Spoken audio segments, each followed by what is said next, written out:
Vitality Penta, when they played in 6 Cup, they played Border Bank Oregon. Our previous matchup, we had Oregon and Bank both being played, but our last map was Consulate. And here is Consulate, Bank, and Border. Oh boy, what a surprise. Almost a full reverse. So yeah, it's similar, but we do have the one different map in Border, and it's good to see a little bit of variety, if only a little bit. If we should get to it, though, that's the big thing. Tiebreaker, indeed. This could be a 2-0. Well, we can't really say for who, but it could very well be. I have to say, though, in terms of momentum and sheer force of will, ENCE are looking quite a lot stronger going into this match. I mean, Vitality having had such an abysmal season, Yeah. 2 wins, and in the first 3 weeks, and that's it. And the odd thing is, they go to the Paris Major after qualifying, and they hit the quarterfinals, and they were just on a roll throughout the entire tournament. And you're like, wait, what is going on here? It's a similar story to NIP in Latin America. They play really well in BR6. They go to LAN, they make it to quarterfinals. But then in every online play day for Pro League, it's just, what? But then for NIP, the difference maker, they recovered later on. They won friggin' 3 matches in a row. Their 4 matches in a row. Their last 4 matches were victorious. And they beat Liquid, they beat Bootcamp, Pain, and Immortals. Yeah. Immortals is going to LAN, guys, and NIP beat them 6-3. So that was, of course, the end of their season. They saved themselves from the relegation spot, just barely. But here for Vitality, it's not the same story. It's again, first 3 weeks, they beat Penta, lost to Chaos, beat Supremacy, and then it's just draw, loss, draw, loss, draw. It's just more of the They failure. were the first team to draw against G2. That's true. They played Oregon. That was a really close series. Mm-hmm. I did put a bit of that on the fact that G2 kind of played a bit too aggressively, and Lion was in play, and you're like, eh. That was the first, I think, Pro League match that G2 did not ban Lion that season. Yeah. So then they left it on for, I guess, 2 more games. There was the Chaos next game. The next draw that G2 got was because, well, not necessarily because, but it was in part due to the fact that Lion wasn't banned again. So there's just a trend, maybe. Can you?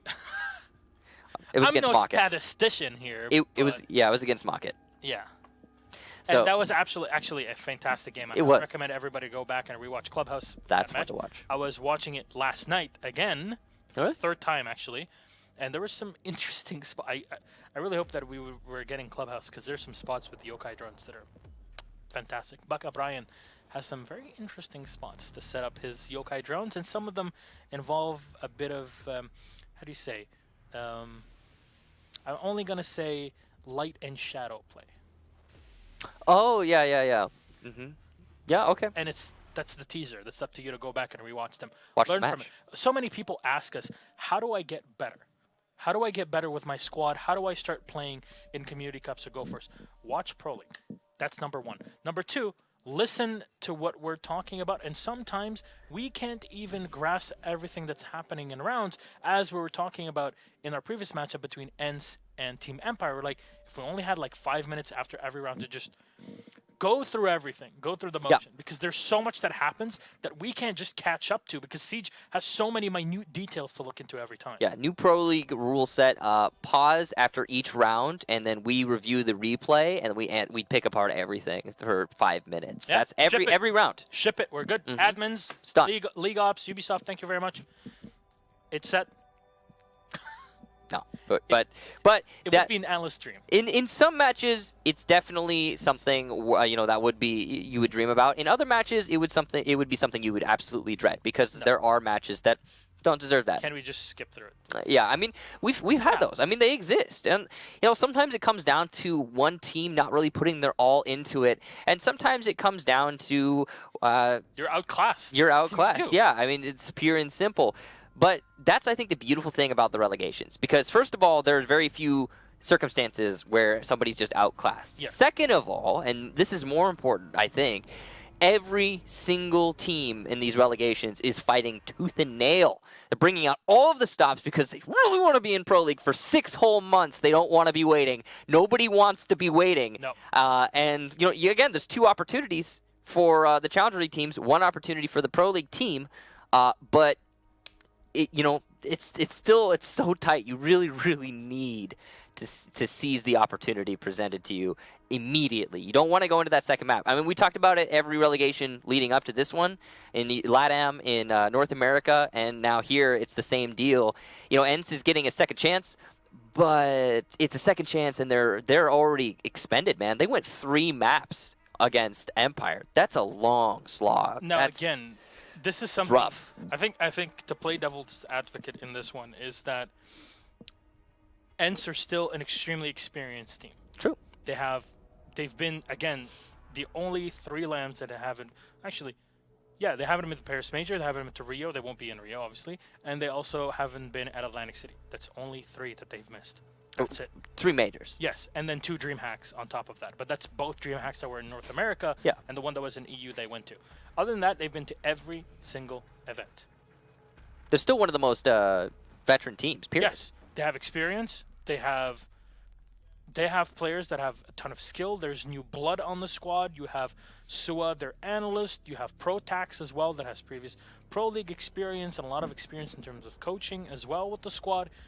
When you have all of that behind you and your schedule for scrimmage, etc., 2 games in a row, even with the pressure, is something you should be able to handle. No, absolutely. I agree with you. And I think it also, this is important, it is the advantage of Vitality. Yep. Because they're the defending. They're right? the defending Pro League team. It makes sense that, in a way, they get a little bit of an edge going into this match. Speaking of going into this match, finally, we have a Consulate for you, the first map of the series. Vitality will be starting on attack, ENCE on defense, and this, of course, is the map that we just saw played in ENCE versus Empire. So, one important thing to note is Vitality have a lot of information to work with here. Obviously, they were watching the last match. Yeah, and we won't just count the fact that Vitality were watching the game, but also they have 3 analysts and coaches on the squad. Yeah. So all of that combined is just oh god. No. That's not the real one. No, it wasn't. It wasn't the real one. These names, man. I think people do it on purpose, though. Really? So, Glaz Lion will be our first 2 bans. Nothing out of the ordinary. ENCE ban Glaz makes a lot of sense. You're playing against Zephyr. He's one of the best Glazes in the world. He's been forced to switch off of it, though, recently, and it has proven to be a very powerful tool for Vitality's opponents, and that's why you see the Glaz being banned out, not just as a standard ban, but also as more of a direct one to Zephyr. Echo will be removed by Vitality, which comes to no surprise, as they're known for a team that is fairly slow on the execution, and the Echo has time and time again lost them games online or on LAN, and every single time it was very heartbreaking to see. But there you go. ENCE will now get a ban, and I guess it'll be a Valkyrie or a Mira. The Valkyrie, there you go. Makes a lot of sense. Don't waste it on the Mira. Valkyrie will be removed. Leave Vitality now on the attack. They won't have to face as much information gathering from ENCE, but ENCE are looking to get a bonus early on, as you lost the Echo and the Valkyrie. You still have the Maestro. You still have the Doc and the Mute to play with bulletproof cameras, and we've seen a ton of bulletproof cameras. And I think if only we had a button where you could click and see all the utility in front of you on the pre-planning phase. But if we had that, and you can see all the positions that those cameras are being set in, which is why we recommend you go and rewatch, because sometimes we miss those, and there's some that are set in so good positions that no one's really able to spot them, and rounds are won or lost because of them. Yeah, the information is definitely one of the most important things for the defense and the attack alike. But if you look at the top bans for the defenders for each and every region, you'll notice that the majority of them, the vast majority of them, are information gathering defenders. You got Valkyrie, you got Mira, Echo, Maestro. And yeah, sure, so some of these operators are multi-purpose. Yep. But ultimately, they come down to being info gathering ops. And that's why teams will get rid of them. Now, ENCE going to the middle floor for their first defense. when they were on playing against Empire, just the match prior, they would go to the top floor first. But, in fact, they didn't even get to go to the middle floor, so this is their first time defending it. That's probably why they are where they are right now. They're trying to keep Vitality on their toes, and they're trying to prevent Vitality from predicting their ENCE strats. One thing I'm not surprised by, though, is the Blackbeard being picked up by Spark. He's had quite a bit of experience on the Operator, but also, we talked about it in the previous matchup between ENCE and Empire. Blackbeard can give you a lot of firepower, a lot of angle holding, when especially you're trying to force your opponents off of floors. And that's exactly what you're looking to do, because when you're attacking the lobby, you're going to be pushing the top floor, either from admin or from the console chamber. And the Blackbeard is a great operator to have to just shut down long angles where defenders cannot do anything against you. Yeah, definitely a very powerful operator here, and he's already going to be setting up on his most predictable location. That's going to be the CEO windows. From here, he can force Gomfy all the way back into connector, and that's obviously not the ideal position for Gomfy's dock. You can see Zephyr is trying to cut off the rotation from the admin office. Prox also there to support him. So this is a really good clear so far from Vitality. They've got a good hammer anvil sort of strategy being worked out, as you see Spark will be the anvil and the hammer coming from admin office onto these roamers. There's 3 though on the top floor from ENCE, and they do not seem keen to leave.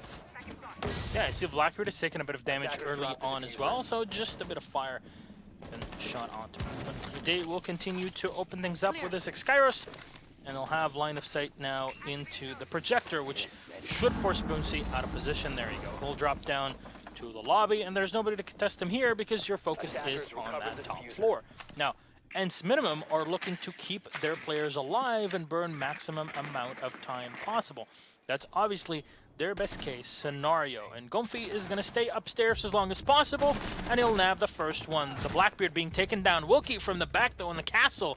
And up hooks will be removed from play as well. Now, 3v5 with 55 seconds on the clock. That's a lot of work to be done by Vitality and Uno.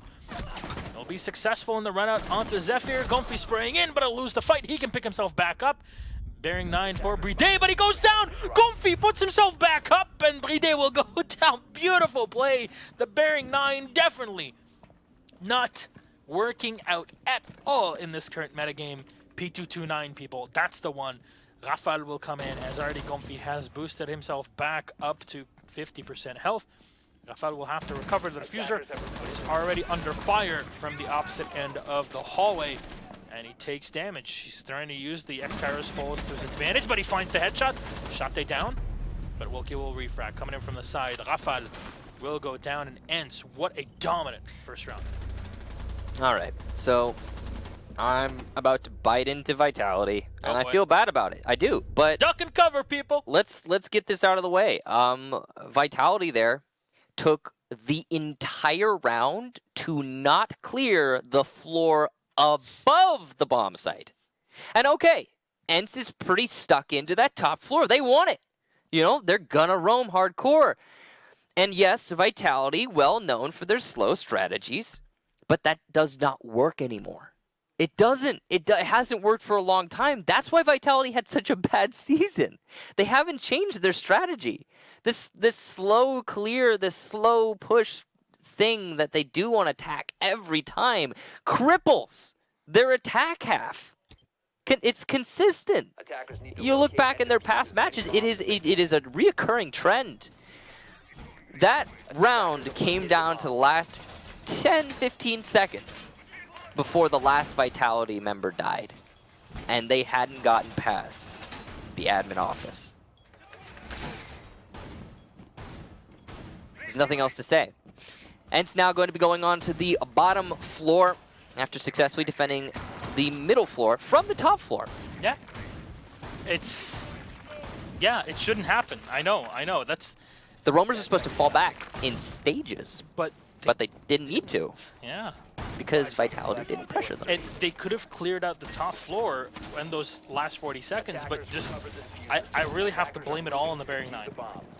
They were going for the finisher on the dock, but the dock was on the floor. You need the one bullet to hit him before he picks himself back up, but only not even a single bullet hit because the Bearing 9 at the other end of the lobby couldn't even hit a single shot on the dock. You're not used to it. It's so complicated to use, and he couldn't do a single bit of damage onto it. You saw Gomfi that just picked himself back up, and with 5 health left, he downed and took out the Habana. It's absolutely insane. Yeah. No, Vitality going to be clearing in from the admin office once more, and this time it'll be much more efficient. And there are not any roamers on the top floor, so obviously efficiency not going to be a big deal for the attack. Roamers instead have rotated down to that middle floor. It's going to be Gomfi. Uno, though, with a pre-placed C4 or just possibly an on-the-fly C4. As he's playing in piano, will take down the Blackbeard of Spark as he attempts to rappel into the CEO office. Good job to ENCE already getting themselves a man advantage, predicting Vitality there to a T. No, 1 minute and a half left, and the attack still has yet to clear out the top floor. A really ill-advised rush there from a Prox. I see what he was trying to do, but really you need to wait for somebody to drone you in, and that's a 3K now for Uno, as he just absolutely sweeps the floor of Vitality, and it's just, oh wow, it's a 2 versus 5 now, and a 4K for Uno. He only needs 1 more for an ace, and how does he accomplish this? He simply walks into his opponent and tears them to shreds. Brid now, alone, will take down Gomfi, at least on the floor. Not finished off, and Uno setting himself up for the ace. You can see the rest of the defenders steering clear, but Brid will shut down the Bandit. No ace for him, and that's going to prompt the rest of ENCE to get even more fearsome. Gomfi will land the final shot. Brid goes down. ENCE up 2-0. We'll give Uno the ace. Not quite. I mean, they were clearly giving him, they were setting themselves up for the ace. There's always the competition between Gomfi and Uno. As you know, whenever Gomfi gets a kill, it's just a kill that he stole off of Uno. That's basically the gist of it between the players. And again, Uno, not just literally the most attractive man in all of Finland, but also the one that absolutely demolishes Vitality. You said swept. He swept them off their feet, took them to a nice dinner, and then didn't call them back when it was done. That was absolutely beautiful from Uno. And I don't know if this was information being relayed back from his teammates, but whatever it is, I have to commend his experience in play. Again, he used to play on before he went to ENCE. He used to play on PS4, and then he transitioned to playing on Penta Academy, where he was so skilled, he just had to be picked up by someone, and ENCE just brought him on. And there you go. You see that skill being put up on the board. 5 kills in the first 2 rounds. Not too shabby, but what will Vitality do to see if they can change things around? Well, nothing. They're just bringing the same operators and hoping for dear Lord that this time it works. Yep. ENCE seem wound up tight right now after that loss against Empire. You can see their movements, their actions, so rigid, so calculated. In some ways, a very good thing. In others, a bad. You know, they are really thinking about their play, which makes them harder to predict. A lot of what they're doing here is different from what they did in the previous match. Yeah, and we were talking about how much playing, you know, best of 3 before this will tire you out, especially since it is literally the same map that you played at the end of the previous series. Doesn't seem like it's troubling ENCE at all. No, they seem well prepared here. Vitality, on the other hand, doing what I can only describe as Vitality things. They have been, as they always have been, very slow on their attacks. And then we've only seen 2 rounds from them thus far, but still very slow. Uno gonna drop down into the basement, start things off with a kill onto Brid. Uno, a second kill onto Rafael. And this is just him shredding. What can you say other than Uno is going wild? He's taking every fight. No, sorry, he's not taking every fight. He is forcing fights as a defender. And this should not work, but it is. That's just really something, again, that should not happen, as you say. Here's the thing that makes it even worse for me. Vitality are playing slow as they do. This mentality, the slower attack strategy, is supposed to be good at countering that style of play that we just saw from Uno. It's not working, and that's why you see Vitality getting even slower, because they're confused. They don't know what to do with this. Yeah, and now in a 3 versus 5, because of one man's heroics, pardon me, Wilkie will extend that lead, taking down a Prox, and it's just Spark and Zephyr. And I gotta be honest, it does not seem likely. We have seen some very dominant rounds from ENCE already, and this is shaping up to be a 3-0. But we'll see if Zephyr or Spark have anything to say about it. They've only got a minute left to work with. That's the thing, usually when you see the defenders get aggressive and establish an early man lead, the attackers still have plenty of time, but not so in this case. Yeah, Uno is still holding the close angle. Again, the diffuser's on the floor, so he can just use his teammate Gonfi here to bait people into this bush. Still barbed wire for Uno as he actually walks down. Oh no, he spotted for just a second. No spray through the... He didn't shoot through the soft wall on the side. Okay. No, I mean, how did he not die there? Yeah, I know. He just stayed alive. He dodged all the bullets, Matrix style. And they're going to rush into him, and Uno will be the one to grab the kill. Sate with the last one. Zephyr will go down, and ENCE clean it all up yet again on the back of Uno. Alexei is doing the work. All right, well, that round mostly transpired on the middle floor. It was a top floor defense. So it's the exact opposite of what we saw when ENCE was defending the middle floor, and most of the round transpired on the top floor. So it's just a little bit confusing. Vitality seemingly confused as to the site that they are attacking, failing to get to that site. On top of that, once they every single time Vitality gets into a gunfight, it seems like they're sleepwalking. Yeah. That's the end of that statement.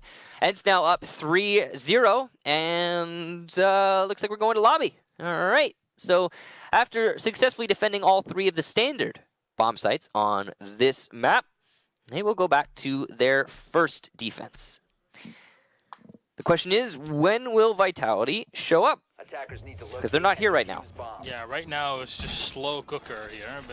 You know, we set that about ENCE on map 2 versus Empire, and they showed up and brought it back. So it's true. I mean, it happens. Empire did win map number 1, 6-1, and yeah, they won the series. Yeah. But that second map was a close one. Yep. And could have gone either way. Alrighty, well now Vitality, they don't change anything. They're going with the formula of operators, and you know what? In theory, those operators work very, very well. What's the problem, though? You're not doing anything with them. Every single time you do the same predictable thing. We're just going to walk in, we're going to destroy the entry from yellow stairs, and then we're going to stick the Blackbeard up on admin, or up on the console chamber, and that's pretty much it. Yeah. It's too standard. And this is the thing, Vitality are not a team that are known for thinking too much out of the box. The problem with the fact that the strategies are standard is that they're standard on 0.5 speed. So they watch the VODs of teams executing these strategies on really slow speed, and then they were like, we'll do it like that. And I'm sorry, I feel like I'm tearing into them too much. It's been over a year that we're saying this. That's the thing. It's like, okay, we started off when we were talking about Vitality. It used to be like this thing. It's like, that's what Vitality does. And, it actually worked for them for a while. But it's predictable now. They've lost one of their best fraggers. And you need to shake the tree. You need to change things. It doesn't work anymore. I mean, ENCE has even read that, okay, if Vitality's going to be like this, all we need to do is peek them. And they can't handle it. And that's something, you mentioned it a couple of rounds ago, that's not something that anyone would have said a few months ago. Yeah. But now it's just the reverse. 2 seasons ago? No. Yeah, 100%. Well, Spark is going to stay up on the balcony and try to clean anybody up here, but there's nobody upstairs. And they see Shate setting up his goo mines. This time, we'll see Uno on the Jaeger, and Bride will find the first one. For once, Vitality will pick up an early kill, and that's for Bride. Open things up again. Early, but 2 minutes in. Yeah, that's as early as it's going to get at this point. Shate spraying through the smoke, but he's going to miss his shots. The diffuser is being planted, but Shate with the impact grenade will take down Rafael. Uno eliminates Brid as well. Aprox, though, able to refrag upstairs, and Projector in control of the attackers. This is a decent position for Vitality in a 3 versus 3, but they have the control that they need to get the defuse plant. Aprox will take down Shate from above, and that's that control I was just talking about really coming into play. You can see Wilkie's in a great position to deny, but he won't be able to directly. The grenade will cover his push. Uno needs to do the denial, and he will. Zephyr goes down in the main lobby doorway. Still, though, the Blackbeard, who will eat a lot of bullets from Wilkie and fall back. Put on low HP. Aprox, though, able to do so much work from above. Wilkie will turn, but trade as Spark able to refrag. Such a close round, but the first one for Vitality. Honestly, I have to put this in. I'm struggling to put this into words, but my opinion, ENCE not having had anybody upstairs kind of just gave the round to Vitality, and even then, it took 1.5 minutes for top floor control, and it was a 1v1 fight that would have been won by the Maestro had he turned around. But it got close. It got way too close. And if I'm Vitality, I'm not taking this as a huge victory. I'm still thinking seriously after it. Okay, we have a huge problem here. And the timing issue really came out. There wasn't much time for them to play. They're too slow on the drone, even when everything is clear, and it just surfaces its head time and time again. Attackers need to locate I mean, and you know, defuse the bomb. ENCE did have a player in Projector, but he died too early, and there was very little backup. I mean, remember the last time we saw ENCE defend the middle floor? They had 3 freaking people upstairs. Yep. And they were the focus of Vitality, and those 3 people prevailed. Those roamers managed to hold off the assault. And this time, less presence upstairs, allowing for Aprox to take Projector. He did a lot of work from that position, and he managed to open up the main lobby, despite all of the default denial that went on in said main lobby. So, yes, a good job to Vitality, getting Projector control and making it work to their favor. Now, basement defense, the final hole for ENCE in this first half, and this is their second time going here. Last time they were here was the second round of the first half. Of course, we're still in the first half. Yep. But The last round. we will see if they can make it work twice in a row. Shate setting up an interesting angle towards the Visa doorway. You could, get a lucky free kill if somebody decides to rush in through the Visa doorway. It's definitely not a spot you're going to be looking at to Yeah, the attack. but also Vitality, not very well known for rushing, so unlikely to happen. How many times have we said this where, hey, there's 10 seconds left on the clock? That's pretty much the equivalent of 2 years worth of time for Vitality. That's, that's really how it is. That's the 10 seconds that they live in, man. Yeah, it's when it really is when the blood really gets pumping. And I think, living for the thrill is one thing, but you got to get out of that fast lane at some point. At least for Vitality, get into that fast lane every now and then. I mean, in all fairness, that last round we saw from them was decently efficient, all things considered. But of course, that's the only round that they managed to win, and it was their most efficient round by far. Now, here in the final round, they get to attack. If they are able to salvage this round, they won't be able to win the half. Of course, they'll still end it 3-2, ENCE's favor. But if they can salvage this round, they go into defense. Defense is a situation where you don't need necessarily to pace yourself as much, where you don't need to keep an eye on the clock as much. So that might favor Vitality if they're able to get there. But if they end this half 4-1, it might not matter, even if it does favor them. You can see inside a piano, being collapsed upon. This is very dangerous. He's got 3 people staring his location, but none of them seem keen to actually peek aggressively, but the Guzmat from the lifeline will force him to move, and Spark nabs that kill. Yeah, Comfy still on the side, and it's a good thing that he doesn't reveal his position. Now, it might not matter, actually. Now they're going to push into him. They spray through the wall. He's still alive somehow. And can he win the fight? No, it's Hot Pokes ready with a Mark 1. It'll take him out. 5v3 advantage for Vitality. Damage done to the Buck, but it might not matter. Again, Boonsy hold up very close here to the yellow stairs. The Mute rotating in from the side. He can catch off the Blackbeard here in the yellow stairs if he would. Really pushes up against that shield. And what is good against the shields? Well, shotguns. Absolutely demolishes a Blackbeard up close. Wilkie will start things off with the Mute. More toxic babes thrown in as Wilkie just has top floor control, but he'll walk into Blackbeard and it will be alive. Oh! C4 thrown and Spark is still alive. Bride will find one on Wilkie and finally take him out. Shate will be tagged in from the side as he walks right into security. Shotgun on Boonsy as he tries to salvage the round, but Rafal will take him out. Shate spraying into the side, but where's the diffusers? Brides is on it. And no, the Maestro from Shate, can he take him out? No! Damage, a ton of it, done to the Habana as he tries to hit the feet. Unfortunately, the cooldown is not helping the Maestro at all. Half health here for Bride as he sets up his post-plant drone. The Capital can watch us and can peek in with info from the Habana as Shate will peek. And it'll get shot down by Bride. An excellent round from Vitality. And that's how it's supposed to be done. Vitality. Oh no, that's a misflash there. But there you go. 3-2. The half still in the hands of ENCE, but Vitality able to recover. Absolutely huge round there for Vitality, and if they had not won that, it probably would have all been over. But the fact that they managed to get 2 rounds on the side that I would honestly say they are definitely worse on is fantastic. Now, moving to defense, they will try the basement, it seems, for their first hold, and definitely a solid site to start things off with.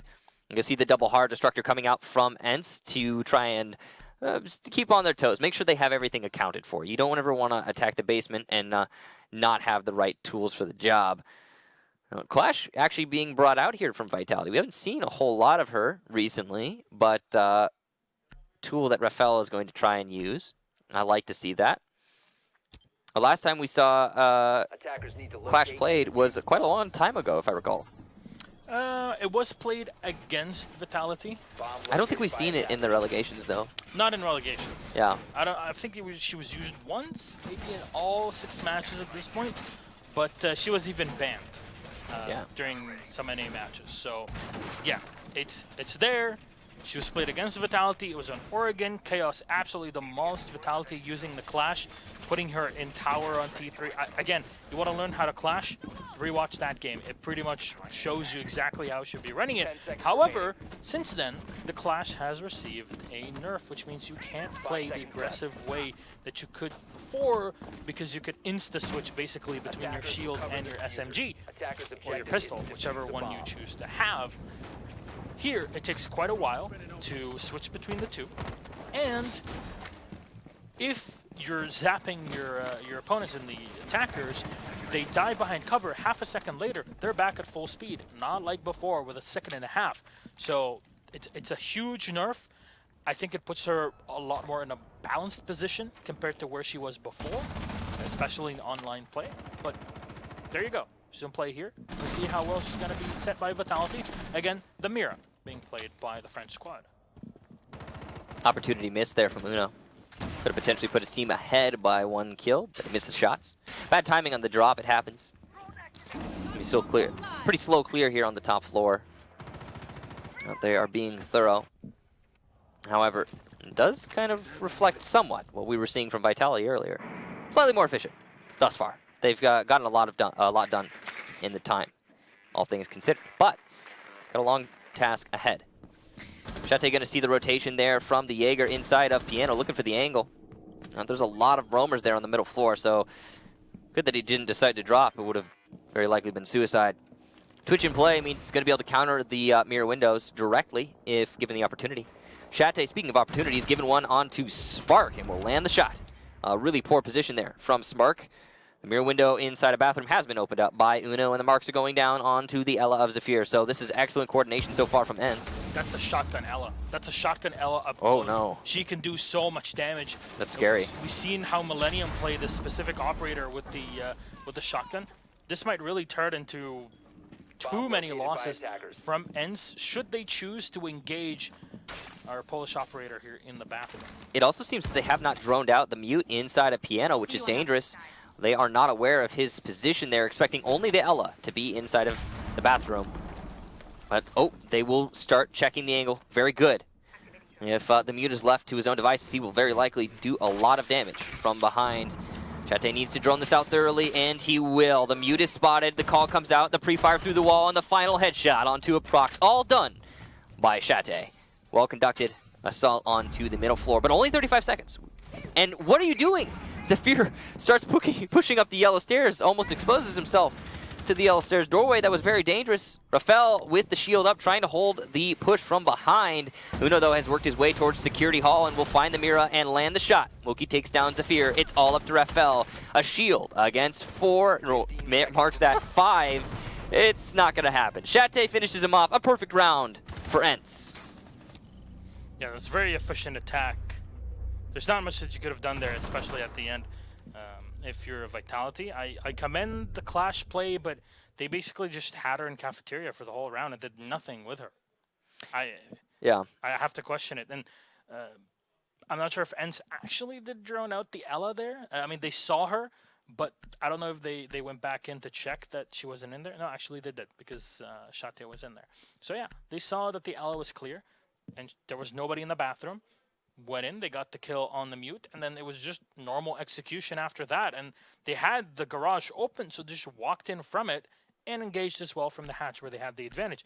Again, the Clash might be a good operator that you can't really kill, but if you're set up close against her, especially after you're dropping, well, there's a lot of work that you can do against her, and that's how you push her shield away and deal with her. Or you know that the focus will be mainly on the player that is behind the Clash because of how long now it takes to switch between the shield to the SMG. So all of that considered, the Mira didn't really do much.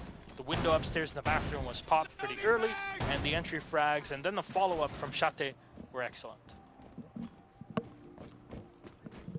So we're seeing the new site being played here from Vitality. We don't often see it brought out. Of course, we just watched Consulate, so if you were watching the previous match, you would know this is a bit of an oddity. But it is definitely viable. We've seen a lot of teams prove that. EU has played a decent chunk of this site. We saw this especially between Millennium and Chaos. I also recommend people to rewatch that if you want to learn how to play Alibi correctly, especially with a team. There's quite a few tricks that you can learn, especially when defending on this site. But the main one, Mock It Secret, that's the main one. In my opinion, the best online game of the entire season. This site was played considerably by both teams, and Secret had absolutely fantastic ways of defending it. Just playing from the top floor, then falling back all the way down to the server below, where they could just use those pre-placed hold to their advantage. A lot of technical work put in by Secret in there, and excited to see how Vitality actually play around with this one, because so far it seems like ENCE might be able to get the entry frag in here. No, just gonna walk through and take down the lobby hatch. Everyday is still upstairs and uncontested in admin, with Zephyr close by. Yep. Admin control very important for this bomb site, of course. You can play the Teller's bomb site vertically. Chate going for a shot through the wall there.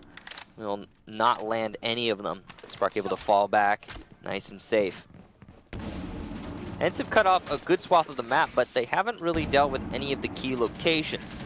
Still got half the round to make it happen, but Bandit and Spark has worked his way into the main garage. Rafael will be downed inside of Visa by Wilkie, just pushing his way in through the Visa door. That's very dangerous, but he makes it work. Spark will get a kill, but be downed and finished off by Boonsey. Chate will take down a prox in the locker hallway. It's all up to Zephyr and Brid, the two players who were playing on the top floor in admin office.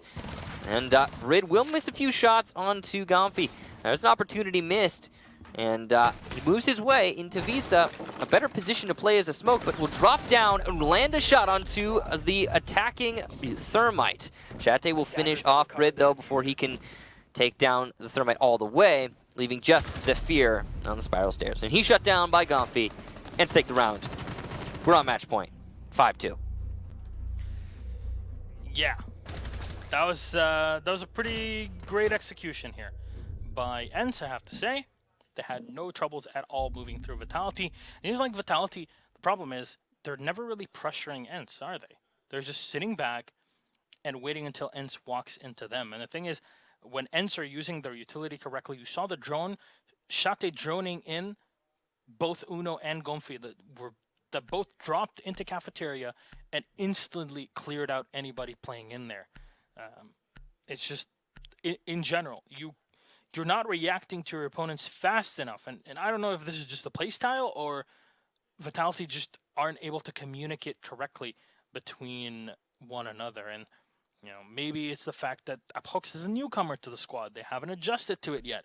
You know, there's definitely a considerable lack of frag power. All the 1v1s so far, they've been won by ENCE. They're clearing all the duels. And when you're already slow on the attack and your players are able to or your opponents are able to outflank you, the last thing you want happening to you is you starting to lose your gunfights. And once that's done, you're kind of nailing that last nail in the coffin, really. There wouldn't be much left for you to recover from.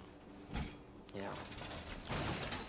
So, bottom floor for the next defense from Vitality. They've been here once before, and they failed here once before. Thus far, unsuccessful on the defensive half. And definitely not what I was expecting. I was thinking, hey, as soon as Vitality isn't the one setting the pace, maybe they'll have a better chance, because their pace is not great. But unfortunately, ENCE's pace, when they're on attack, they are, oh, they're ready. They are good to go, and they've been doing a great job of keeping Vitality on their toes. But now, possibly the last round of this first map, and Shate will narrowly miss a shot there on the Rafael. But miss a shot, he will. And that's going to prompt the Maestro to fall back just a little bit and play it safe, which is the right call in this situation. When you're on match point, generally speaking, you want to play it safe. And generally speaking, that's what we see so often done. But at the same time, it can be a risk. It can make you predictable. That's why you see Zephyr trying to play aggressively over by Z with Spark, but eventually they too will fall back. Yeah, and it's good that they're working as a duo. It means that no matter what, you can much easier than the usual, get a refrag on your opponents, just in case. So watching your teammates back. Spark will move in though from the exit stairs, and from there he'll watch for any flank ends. You'll hear the X-Kairos open up the lobby, and right now all is cheeky and done by ENCE. There's nothing really to push them, and the hatches will be taken out. The floor should get blown up at some point here. I'm not sure if Gonfi is bringing breaching charges again on the Zofia or not. And he is, so there you go. The instant he wants to come in, he just walks into Piano and can destroy as much of the floorboard as he wants, because that's what breaching charges do, and especially if you're not bringing any other type of utility. Now, Uno, of course, is bringing the Maverick, which means we have all three hard breachers, and Uno has played quite well on the Maverick in the previous matches, at least throughout the Challenger League semifinals. And once he brings that to play, there's quite a bit that can be done with the Maverick. Unfortunately, the utility in here might not be a huge reward for the squad. You already see the Thermite opening up both sides of the garage, and they can just walk right on in. Camera will get taken down, so default spot is cleared. And now throwing utility inside of the site. Uno will land one with the Maverick spring all the way down into Zephyr. Will take out the Doc that was coming in to help. Wilkie's down on the floor, and Shate will get one more on V-Day. 5v3 is Uno just walking in, and we'll get even another one. Shate is shut down by Rafal on the Maestro. Apox and Rafal, last two alive. Apox is above. He's got a Nitro Cell on hand, but now barely a dream. So he has to play against the last three players of ENCE, and they will even pick up Wilkie to make it a 1v4. Apox getting shot from the opposite end, and Gonfi will take him out. The Zofia, there you go. That is map number 1, dominant for ENCE as they take it 6-2. Yeah, dominant is definitely the word. Vitality at no point during that match looked like they had anything going for them. The beginning of the first half, Vitality were struggling to put rounds together. They managed to end the first half with 2, but and while those 2 did look decent, they were in no way, I think, a one-sided affair.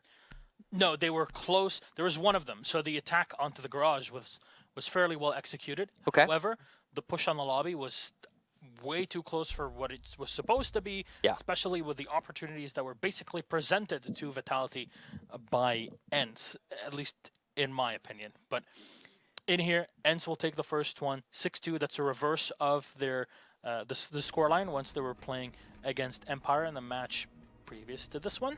So now we get to go to map 2. And again, it's not a complete reversal of the maps that we had in game 1, but it's close to it. We won't have Oregon as a decider, but it'll be border. If we get that far. Yeah, if we manage to get there, because at this point in time, it doesn't look like we will. And I'll be honest, it's not just because of how poorly Vitality played on that previous map. It's also because of how good ENCE is on Bank. I mean, they're fired up, and Bank they won it against Empire. Exactly. That's no easy feat. Yeah, Empire winning the series 2-1, and on the 2 maps that Empire won, it was dominant. It was a 6-1 and a 6-2. But what was the map that Empire lost? It was Bank. Yeah. So this is just about as good as it can get for ENCE. Winning on, I'd say, the off map technically, and now going to the map that they just won. I don't see this going any other way than a 2-0, if I'm being quite frank.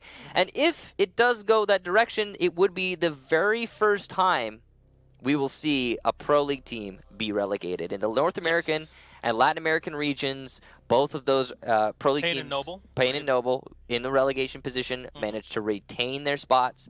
Pain doing so pretty dominantly, and Noble even more so. Yeah, E-Gang kind of, in my opinion, mucked it up. They did. Versus Accelerate early on, and even in the second game, and Noble was able to just run amok, if you will. It's just absolutely. It was a heartbreak because there's a lot of friends, both of us on the E-Gang squad, and with the amount of hype behind them, but.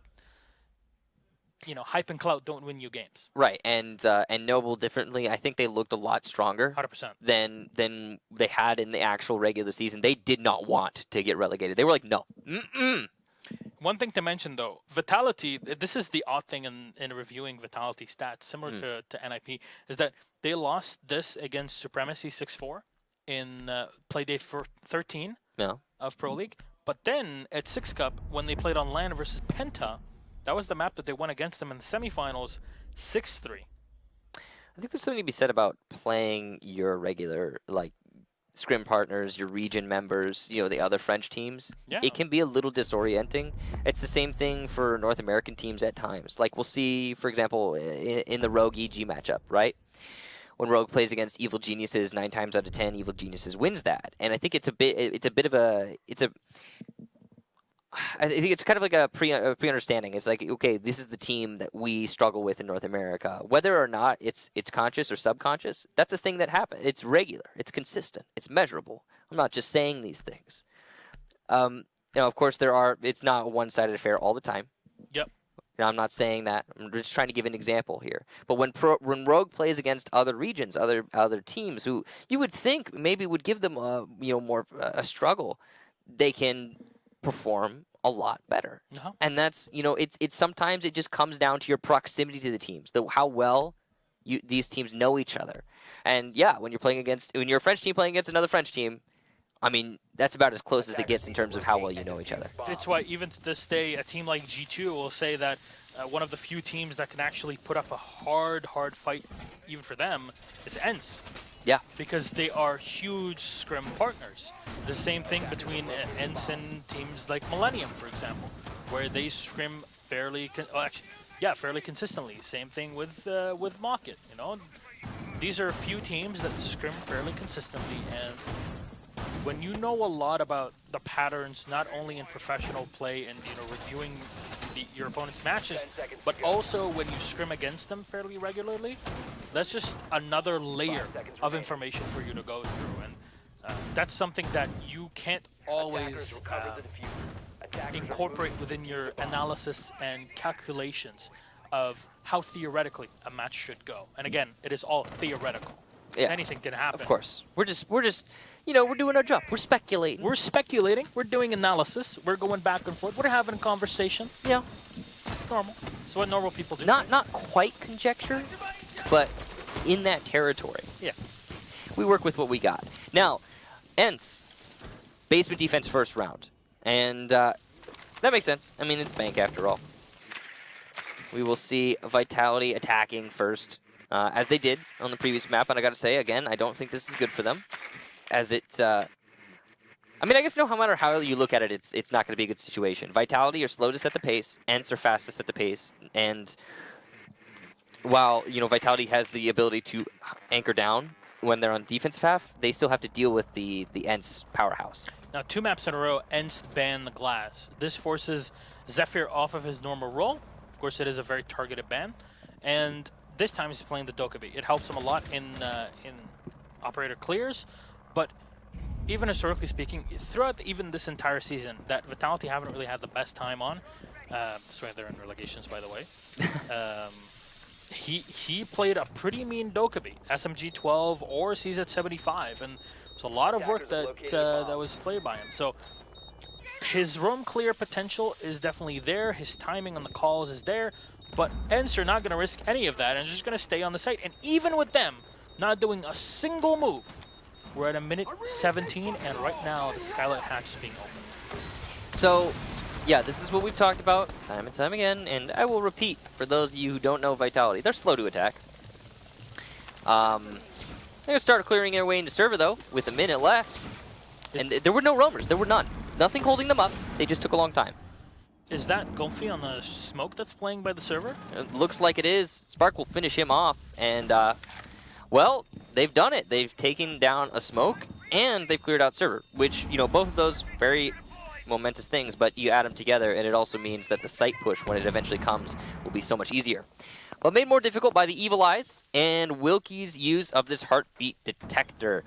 He will be able to call out the C4s for Boonsea, and then use his own C4. Just going to watch through, and they're going to try to bait him in. There you go. First C4 is going to get thrown out by Boonsea, so no second one to be used. Of course, no smokes available because of Golfy's erratic positioning, and he just walks in, and Zephyr finds the shot. The Thermite's on the opposite end, but the C4 from Wilkie will connect. He'll find another one as Shate will get the kill. The fuser's not been set, as remember, the Thermite had already been down. Spark, the Ash, will have to pick up the diffuser, but Apux will walk into Shate, diffuser being set by Spark, but they're all going to converge on him. And the Ash, no, he's right next to him. Spark will, Spark will clutch it. What? Spark, the 1 versus 2, the absolute madman.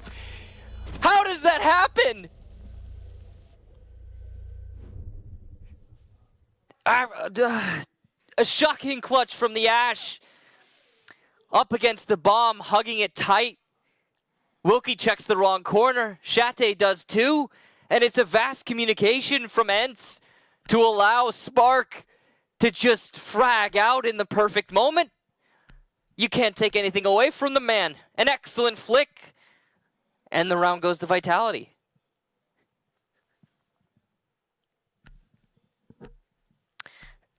My co-caster absolutely speechless. His head still, or his hand still above his head. I don't blame him.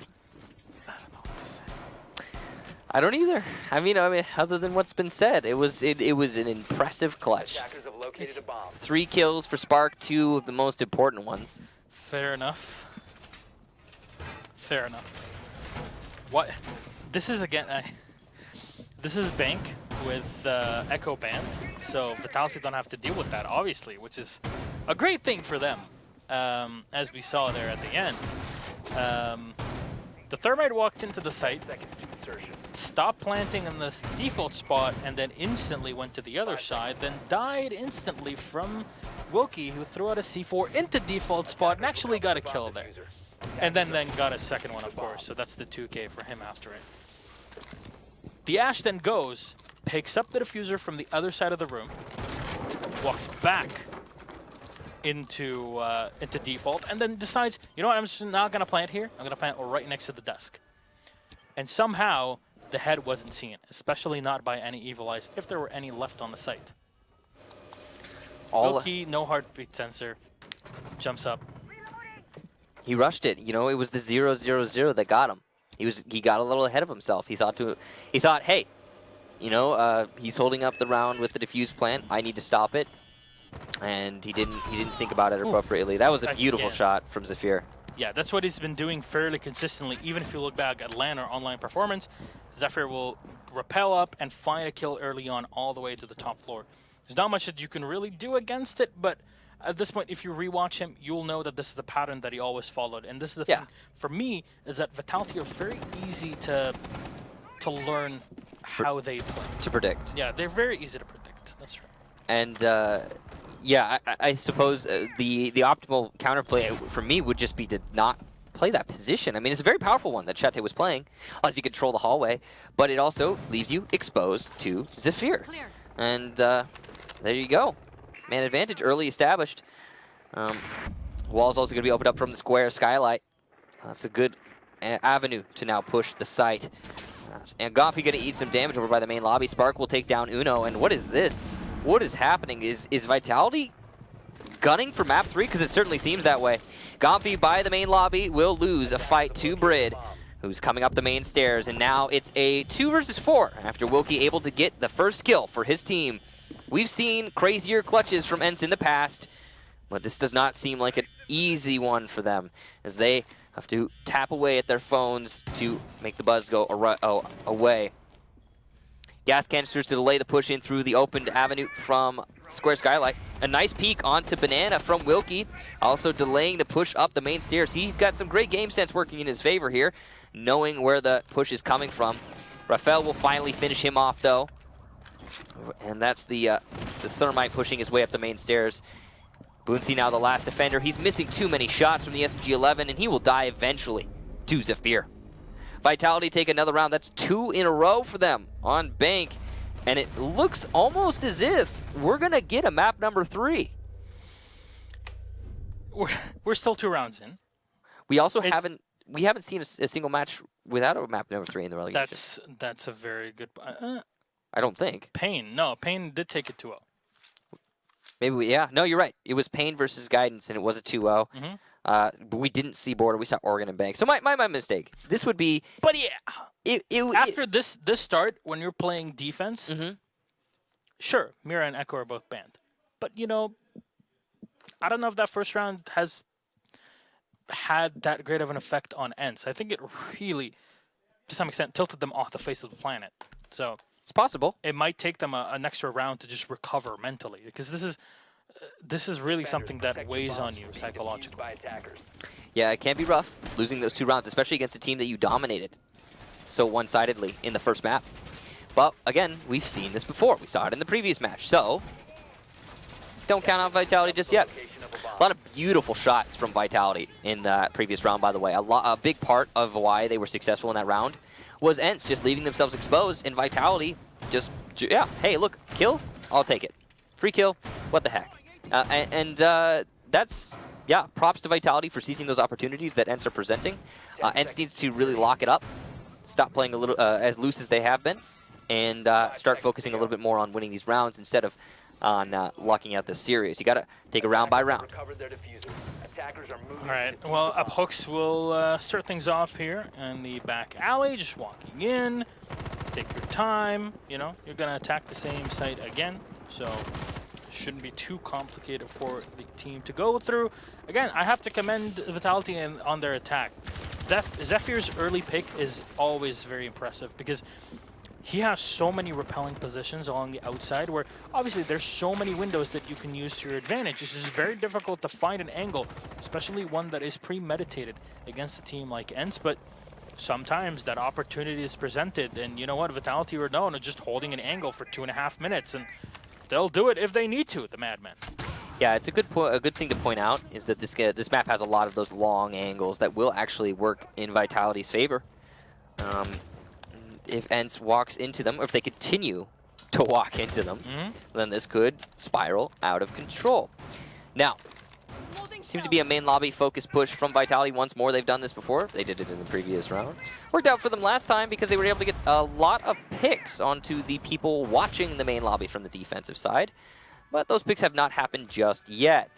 Prox anticipating a run out, but it's not to be. He will start then to open up the wall that Chate is hiding behind, which is going to force him to rotate. He will not be caught in the rotation this time, and will be able to continue to play the round out.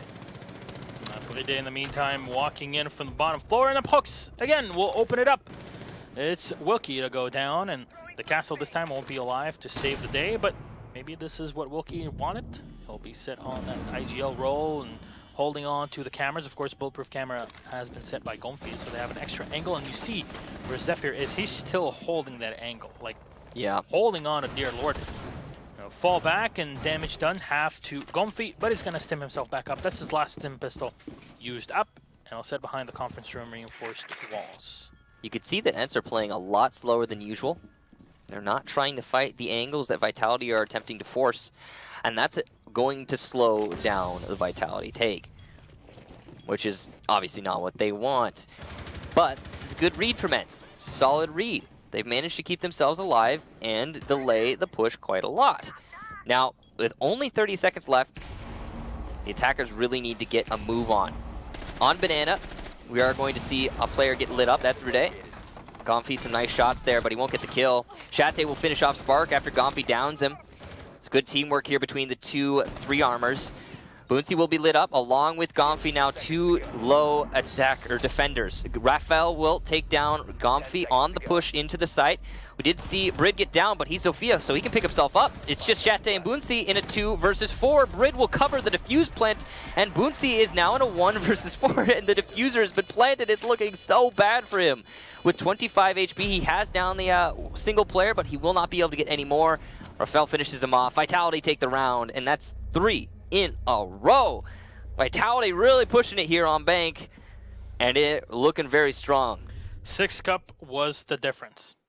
For people that did not watch the French Nationals, in my opinion, there's a tier level for me for tournaments in Siege. Pro League 6 Invitational Major, that's tier 1. After that, you're looking at DreamHacks. After that, it's BR6, and after that, in my opinion, is the French Nationals. There's something about it because there's so many teams and players, French players, that are in Pro League and always somewhere in professional play. That tournament seems to produce a ton of upsets and a lot of new strategies that we see executed back into Pro League. Remember early on in the season, Millennium versus Vitality. That game on Border that Millennium absolutely shredded on with no hard breachers, that was already tested in the French Nationals a week before. Same thing here. Strategies that Vitality are executing in this matchup against ENCE with Abhox, of course, the new player on the squad replacing Bibu. Those were also tested in 6 Cup, the French Nationals. Now, I'm sure that they did not try out the Ashe clutching downstairs in the way that she did.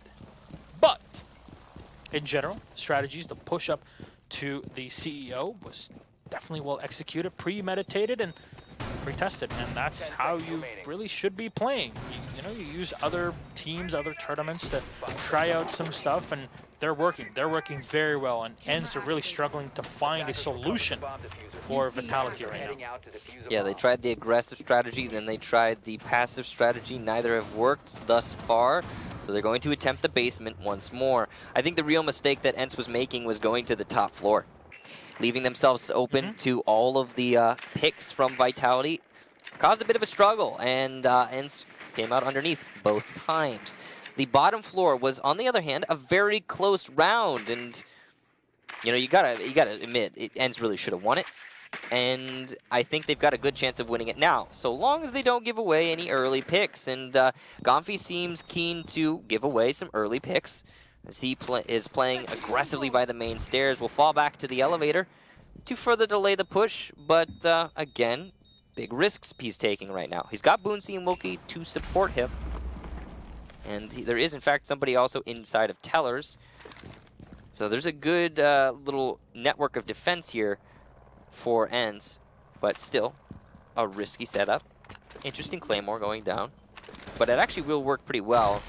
You're not likely to spot it as you run up the stairs. And all you need is one bit of the laser and one of those 3 lasers to hit. So there's angles that you can set them where there's only one of them that's really at the edge of the laser itself. And it's very difficult to spot, and that's all you need to get a kill off of it. Bride will take some fire from Wookie below in the open area, but Spark in the meantime will get one. Taking down Gomfi, and there you go. Wookie found and shot down by Bride.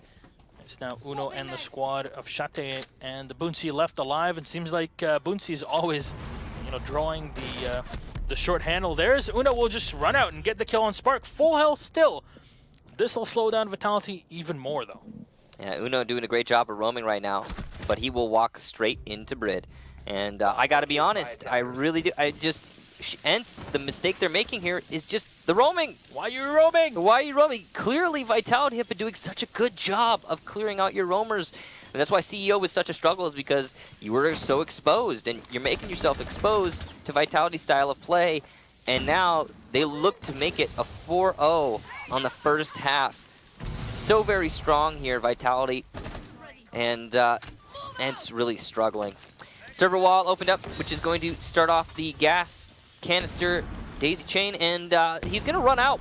He's already on his last one. He's not going to have enough to delay this fully. Rafael going in for the plant. He knows he can just stick it. Gas canister, though, will land. Rafael might be able to stick this. No. Oh, just barely. Boonsey will get the kill, but it was a close one for sure. And Prox takes down Shate. Boonsey, though, will get his second. Just a Fear and Brid to hold the post plant, but they're in the optimal position to do just that. Boonsey has not been landing his shots with the SMG-11 so far today, but he will start with a nice shot onto Zephyr, a very tight angle. Oh, he's got to find one more. Brid in the perfect spot to clutch this. Not much time left on that diffuser. Boonsey sneaking his way up the stairs. He has not been hurt just yet, but he gives himself away and misses the shot. Oh, if he had just committed. Brid will clutch it out. Vitality take the round 4-0. Their favor. Is this going to turn to map 3? It is, I think. I'm seeing a border in our future, my friend. How pretty does it look? Quite. Quite indeed. Well, 4-0 as round 5 is knocking here. Yeah, here we go. Now, I got to point this out. Tellers again. That's a mistake, I got to say. Okay, listen. Why? Listen. Why were you roaming on the basement? Okay, let's analyze the basement defenses for ENCE thus far. Okay? Basement first time. ENCE have smoke in server. Smoke. And he gets picked off very early. Minus that utility, they have very little to deny the defuse plant. But they do manage to pull it off. They deny the defuse plant successfully until they get clutched on in a 1 versus 2. That should have gone their way. That should have been their round. But for some reason, ENCE choose not to go to the basement again. They go CEO 2 times in a row and fail that 2 times in a row. Then back to the basement. And what do? They make the same mistake they made in the first round, except for they dive deeper into it. They roam heavier, and not just in the server, but all over the top 2 floors. And again, I say it, leaving themselves exposed to Vitality, which is just what Vitality wants. CEO was such a struggle because ENCE was so open to the attack from Vitality, and they couldn't help it because it's CEO!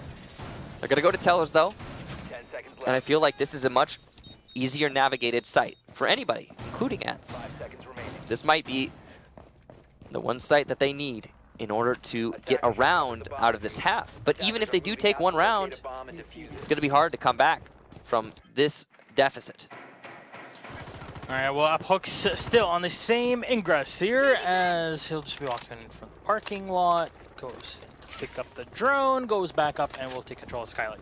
Nothing out of the ordinary, of course, has the Zofia and the Thermite that are coming in on the opposite end. They're just going to drone themselves in and make sure the Skylight is clear. They'll have to walk in bit by bit. And the most important part of this attack is taking control of the top floor. Now, the Dokkaebi is in play as well. And we saw the amount of damage that Zephyr can do with that. So, not just with the Mark 14, but the CZ-75, using the smoke to his advantage. He just walks through it and is able to get kill after kill after kill.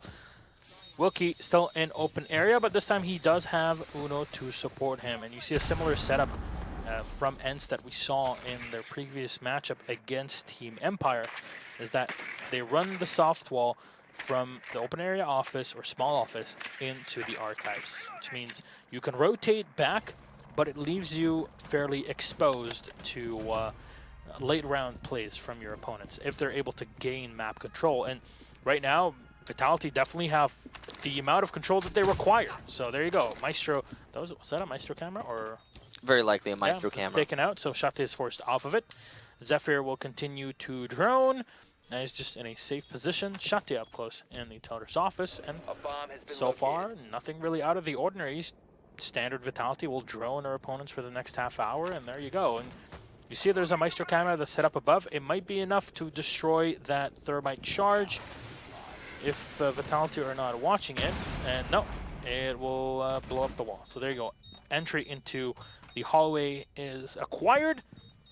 Can they acquire the bread that is the round? Gomfi just watching the hallway. More of the cameras being destroyed. The Valkyrie Wilkie losing all that info. Gumphy coming in from behind. Is anybody watching it? Yes, they are, but Rafal will go down, losing the 1v1 fight against the Belgian player as Gumphy instantly falls back. The call comes in to save the day, but Chat is ready and will pounce out on a Spark, taking him out. Zephyr walking in from below with a CZ75. He can find the flank on his opponents, but that call might be all that they need. Now, there's still a lifeline left for Bride, so he can use a Gujmot against his opponent, but no! Zephyr not ADSing as Gumphy will take him out, and now 2v5 of Puck's trying to use the rotation hole from the archives to his advantage, but Uno is here and ready. Bride with the kill here on the Zofia, unable to get the shot as only Shate is downed. It switches over to the RG-15 with little time on the clock. Diffuser being camped as Gumphy will find the headshot. Bride goes down, and ENCE, the first round they get in this entire map, is the last round that they get on defense. Yeah, they will now be going over to the attack. And I want to say that this is going to be better for them, but honestly, I don't know. Bank is so weird at this point for this matchup. You expect it. I mean, we expect everybody expected going into this that it was going to be a pretty decisive sweep. I mean, come on, it's Bank. This is the map that ENCE just won. We talked about it in the pregame. In the pregame, and Vitality did not look awake on the first map. Simply put, hence looked very strong, and suddenly. Yeah, no, this has been very much counter to what we were anticipating. But it's not over yet. ENCE definitely could come back, and now that they're on attack, they will be able to set the tempo, and we'll see what they do with it. Now, we do see Zephyr bringing out that Clash. Did not work out great for them last time they had it. I believe that was on Consulate. But who knows, maybe it'll be the special tool that they need to successfully defend the basement.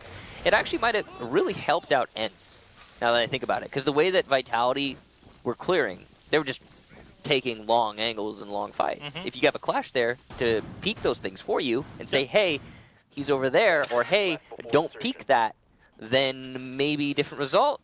Who knows? How do you play the Clash, though? That's the big thing. Some players get too aggressive on the Clash. It's true. And you really have to set someone behind the Clash. Now, what they'll do is play a lot of the blue stairs as well, and it works very, very efficiently with a Clash there. Yeah, I think. I mean, we've seen even like G2 struggle to incorporate Clash into their strategy. Especially now, this is more difficult to play. Yeah, and. It's definitely it's for specific teams, for specific play styles. Pardon me, and you have to have an intent behind her. You can't just bring a Clash because she's Clash and she's supposed to be good. No, there needs to be a specific design. And this moment right here, it seems like they're trying to use her to hold the server staircase, which is definitely a solid strategy. And you combine her with the Ela just behind Spark. You can really hold up that server push. Yeah, Shate will start by opening up the 2 hatches here in the admin office, and of course, nearby in open area, Zephyr will be actually tagged fairly at half health. I'm not sure what that was from. Well, damage done all the same. Okay, yeah, still. The shield in front is kind of odd, and the Clash has super high damage resistance, by the way, for people that don't know. Well, explosive damage resistance, that is. But Hooks is holding off in the garage just in case there's somebody rotating here. And Gumphy just falling back to the archives. So they'll keep joining in, they'll get information, and this is how you deal with a Ela plus Clash combo. You open Skylight, and you can even move in from here. You either drop or you move in someone from the sewers. This is something that Supremacy were able to do successfully against Vitality's play, exactly what they were doing here. So strategies are abundant. And you see the Gizmots being popped by Gumphy. We saw it before where multiple ones were stacked with against one another, and here it won't be the case as they just open fire directly on the Ela. Gumphy will be tagged a bit, but not enough to take him out. Calls into Spark as he finds the headshot. 2 for Spark. The Ela's doing the work. T5 will find one more on Boonsy, and that's Wilkie and Shate. Last 2 alive as they struggle to deal with Zephyr's Clash. The Ela landing the shots, and that's what's required. Up close and personal, the Scorpion Evo will win 9 times out of 10. Shate walking in from the garage, but there's barbed wire right in front of him, so he'll get spotted immediately, and the Gishmot definitely does not help his situation. The Allies already rotated up top. The post will hold the hallway. That's the kill on Shate. Wilkie has gotten one, and he penetrates into the red hallway, but Spark is ready, and we'll take him out. Defense of Vitality will take the 6th round and the first one on the board. On the defense, they are in map point. It looks like we're going to be going to a map number 3. Again, didn't expect this, but a very dominant bank for Vitality. Impressively done. They only need to win 1 over the next 4 rounds in order to lock it out. Otherwise, we will see overtime, which we have yet to see today, actually. Somewhat surprising. Yep. So, Teller's Archives, the next defense for Vitality. Only their second one, so we don't really have a whole lot to work with here. First time going to this bomb site. Overall, that last round was it all came down to really the server hold, the server stairs hold specifically. I'm a little bit shocked how ENCE chose to handle that. It was not great. Nope. They had the drop down open. They knew nobody was playing in the back of server. They could have dropped and cut off the rotation and collapsed on those players, but instead they opted to simply push into the trap they knew to exist at the top of the stairs. Very confusing strategy. The instant they opened Skylight, what did I say? You open Skylight, you either push them back, or you basically isolate them from the rest of your team. Yeah, and it's their team. It's a simple process, really. You've thrown out server, nobody's in server. Okay, what do we do next? Then you can play behind server stack, you can cut off the rotation from those players in the stairs, and from there you can either push them from behind, you can push them together from behind and above, you can trap them in there, force them to get scared, and they'll run out eventually. I mean, they almost always do. It's not a defendable position, really, for a long period of time, especially not from 2 angles. No matter how you look at it, that was a one-sided affair if ENCE had just taken the opportunity. But they didn't. Yeah, I mean, I have to commend the fact that Shate went back from the garage later on in the round, but unfortunately you need to have so many things that, come together for that flank to work at the end. That's something that's the cherry on top. That basically means that you guarantee the round in your hands. It's not something of an entry that you're, looking for, unless you're going for a potential vault drop. Wasn't the case. Anyways, that aside, we go into what potentially can be the last round of this map. Or remind you that map 1 in this best of 3 series on Consulate went 6-2 the way of ENCE. It's looking pretty good for Vitality here, as even if ENCE were able to defeat Empire 6-4 on this map in our previous series, it just seems that Vitality are just too tough to deal with. Yeah, definitely a very strong team on bank, and that much has been proven, for sure. Goffy going to be opening up a lot vertically here. Light roamers from Vitality, and they seem to be focused on horizontal play. Uno is playing Jackal, which is the perfect operator for this situation. He did just miss out on a kill, though. Opened up right above Spark, but chose not to shoot him. Poor attentiveness there while opening up these angles. Boonsty going to be holding the flank by the main stairs, pardon me. Uno will finally land the kill onto Spark, so second time's the charm. Brid with the C4 prepped, he's waiting for the opportunity, but it's a bit of a risk. Attackers have located a bomb. He could also open up an angle that could get him killed. If he's not able to get a kill with the C4 itself, it'll be a waste. C4 will miss, and then, as we talked about, more angles now established, and Brid will go down to Boonsy. Great job there, Tabunsi playing that angle for a prolonged period of time. Most of the defenders now are playing off-site. Rafael and Prox both, and Zafir even, in the basement, so there are no players on the site right now.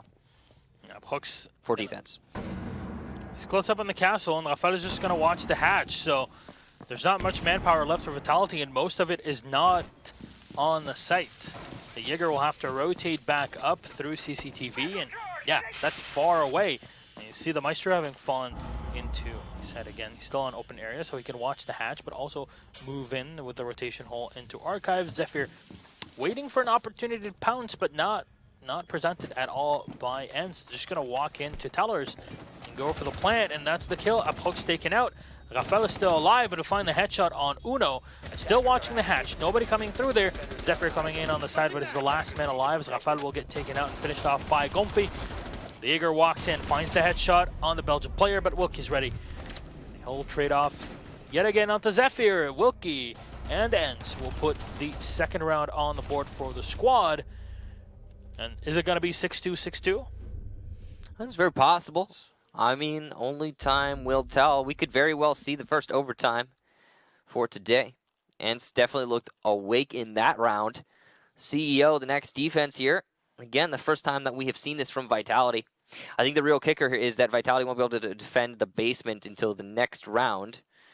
So if ENCE is able to start building momentum, they might be able to push past that basement defense from Vitality, should they even get to it. CEO, though, on a very exposed bomb site, and will give opportunities for ENCE to get many a pick for free. I mean, we saw the same thing when Vitality was attacking on CEO twice in a row, just pick after pick after pick, and Vitality was able to work that into, well, pure success. Now you compare the frag game, basically, between two teams.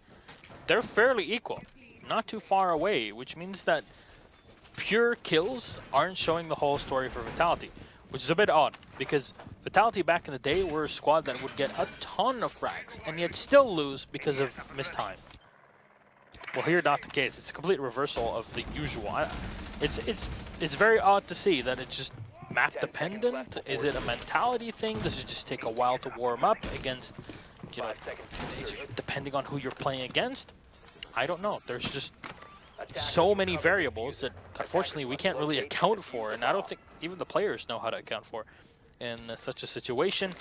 But Rafael will set up on the Maestro. Does have a long angle to hold in the hallway and top floor. First the Elda in hands. A ton of damage behind the reinforced shield, or just the shield. Bandit batteries as well. When you see the Maestro camera that is set up right on the pillar there, so right by the spiral staircase, Apox will peek, and we'll get spotted by Boonsey. As Gonfi will probably go for the peek here, but no, already retreated, so free kill on that, well, the barbed wire, but also on the drone. So good use of the lifeline there. A shield in the hallway, very tactical position. We've seen this played actually a lot from many teams. It's very powerful. You can dictate the hallway single-handedly. Shields in the past were often frowned upon, seen as just kind of useless. But you know, once they figured it out, players started to find positions where these deployable shields could be very, very useful.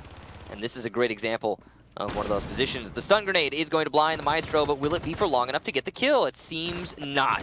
Rafael able to continue to fight from his corner, and that is unfortunate for ENCE not being able to capitalize on this opportunity.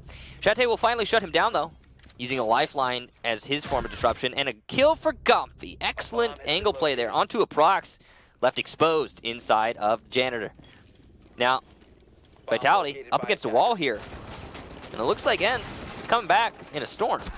Oh, what an angle from the roof. Wilkie, what excellent play. Able to land a very long shot onto Zephyr. What a bait out as well. And from behind, Chate goes down to Brid. Great use of a flank there, left uncovered by ENCE. Spark putting some damage onto Uno, but not able to get the kill. And because of that, Uno will shut down his teammate. Spark, though, a one-tap onto Uno using the Deagle, but he's in a corner against 3. And with so little HP, it does not look good for him. Able to get out of his situation, but he will quickly die to Wilkie using that C7. He's been very proficient with this SMG pistol so far today, and ENCE puts 2 in a row. Yeah, he was one of the early users of the Season 75. Even when everybody was running the SMG-12, he still was adamant that the pistol was the one to go for. And you know what? There's a lot of people that would agree with that nowadays. Of course, after the SMG-12 recoil nerf, it has not been a great time for SMG-12 users, which in my books is fine. That thing was ridiculous. Not but a couple months ago, but here, Vitality are still on map point. They're one map down, so they need this win to survive and go to map 3, but ENCE are looking close here. 5-3 advantage for Vitality, but ENCE have a map up. They can tie 5-5 and take it to overtime. We've seen overtime a couple times so far in our relegations between all 3 regions, but not in this fashion. That would be pretty cool to see, to say the least. But Vitality will be setting up downstairs in the basement. They're bringing yet again the Ela. However, the Ela is solo, and there's no clash as we saw before, which was a very good strategy to say the least from Vitality. And unlike what they were doing when playing on map 1 on Consulate, they're bringing the Scorpion Evo, not your shotgun. Of course, the FO12 has a ton of damage that it can dish out. Won't be the case for this one. Up close again on the Legion. Always interesting to see where Legions set up their goo mines, especially if there's specific roles that are being planned for them. Will they be more of, you know, support Legions, where they're going to be mostly in and around their teammates on the site? Will they be mostly roaming around? All of that really dictates where you set up your goo mines, because they stagger throughout the rounds. And there you go. You see the cameras shut down early on by Uno, and the drones will fly right in. Yeah, this is something that ENCE has always been good at, clearing out one step at a time, using teamwork and droning for each other. Uno going to compound that with Jackal, of course, able to track at least one opponent at a time and find out where they need to deal, or what they need to deal with as they push through. Now, the real strength here for ENCE right now is that they get to defend, or rather, for Vitality, pardon me, is that they get to defend the basement again, which I think is pretty clear is their favorite site right now. And they were successful the last time they defended downstairs. ENCE really struggled to take the server. This time it seems ENCE hasn't even managed to clear out kitchen and open area. So a very slow take from ENCE. This is the same thing we were seeing from Vitality earlier, and it's working out. Apparently Shate will take down Rafael, and Uno does some damage there to the Valkyrie, but Spark able to refrag onto Shate. Wilkie will take down Spark. It's a back and forth here. Heated battle, but Boonsy has managed to make his way into the B-bomb site. He will be flanked, however, by the Mute. Oh, the Legion, pardon me. Wilkie shuts him down, though, with that SMG pistol once more.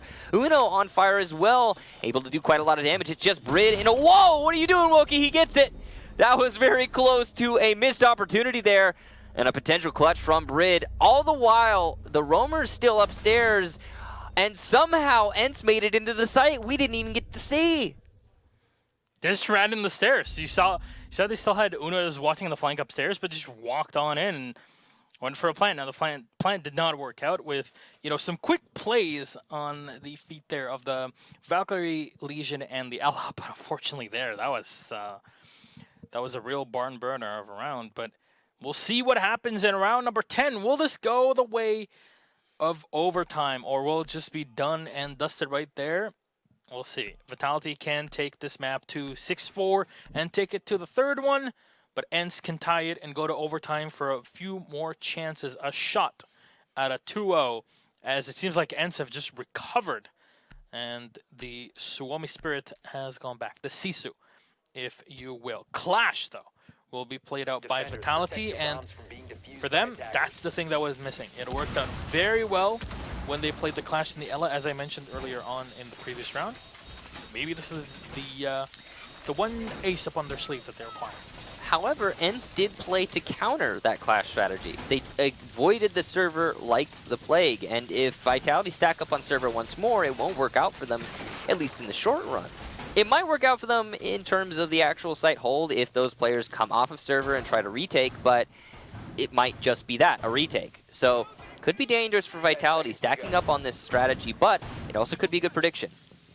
ENCE knows now that there was no Clash in the previous round. They might try to default back to a standard server take. It would be sensible, all things considered. But if they do that, they're going to find themselves falling victim to the Clash Ela combination once more. So we'll see what ENCE decide to do. Hopefully they're able to react based off what they see on drones. at least hopefully for their sake. On the other hand, Vitality looking to catch their opponents off guard. ENCE continuing in here on the Thermite, droning in for his teammates. ENCE need every single bit that they can gather in this round.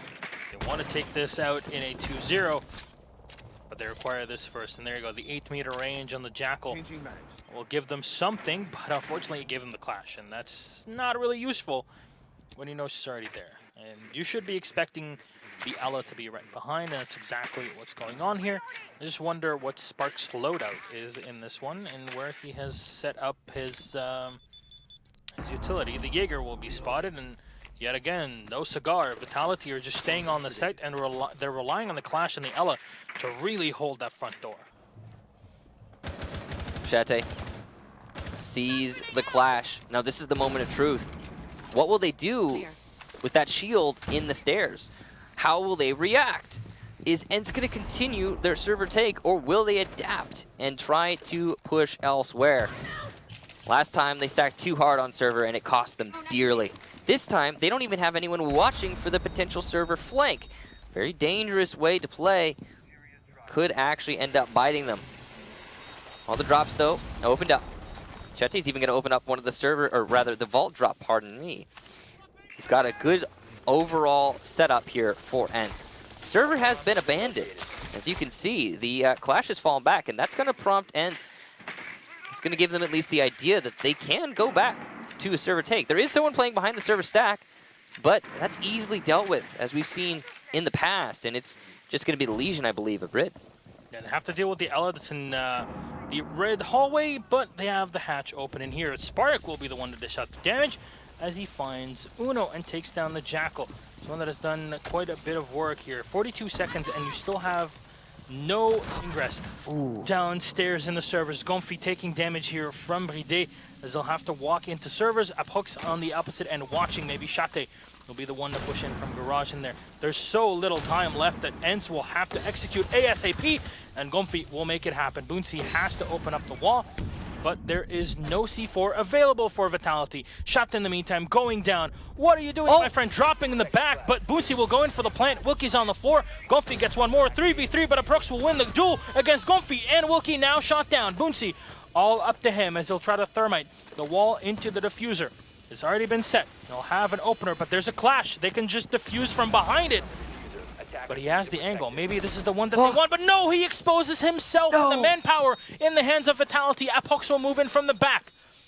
Should be heard on the beepers. The Clash will walk in and slow down Boonsey, but quick recovery here on the operator. Can he do it? No, he cannot, and Boonsey will go down. Apox takes him out. Rafal will clutch it, at least taking down the diffuser, and that is map 2, ladies and gentlemen. Vitality, they fight on. 6-4 win for the French team, and we have a map 3 on board. So we'll be going all the way. And excellent job to Vitality there. It all comes down to them putting themselves so far up in the first half. 4 rounds in a row, and ENCE just couldn't do the same. The Clash Ela combo really works out well here for Vitality. Yeah, that was a really smart play there. Spark especially on Ela, able to do so much damage. Yeah, I have to say, every single position, even at longer ranges, played perfectly. The Scorpion is not super easy to control at long range, yet he still does it. The fact that he took out the Jackal of Uno in that round was a determining factor. It slowed down ENCE a lot more than it should have, and they weren't able to clear out servers correctly. And I gotta say, at the end there, Boonsey would have won it, if not for a Clash. I know 1 versus 3. I know. 100%. But he was watching for the Jaeger. He would have killed the Clash on the initial push. He would have watched the flank for the Jaeger, gotten that kill, and it probably would have been clutch. I mean, you know what? Honestly, I know. I can't possibly know this, but it just, it's a feeling in your gut. The way he was playing, if he had been able to actually kill his opponent right in front of him, would have been a different result. All right. Well, with that aside, we still have one more map to go. Vitality versus ENCE continues in just a bit on Border.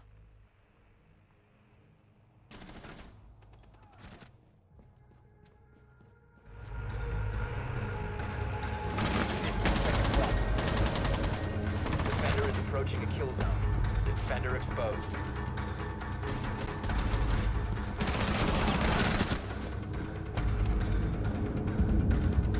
The attacker's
Stylish on the outside, savage on the inside.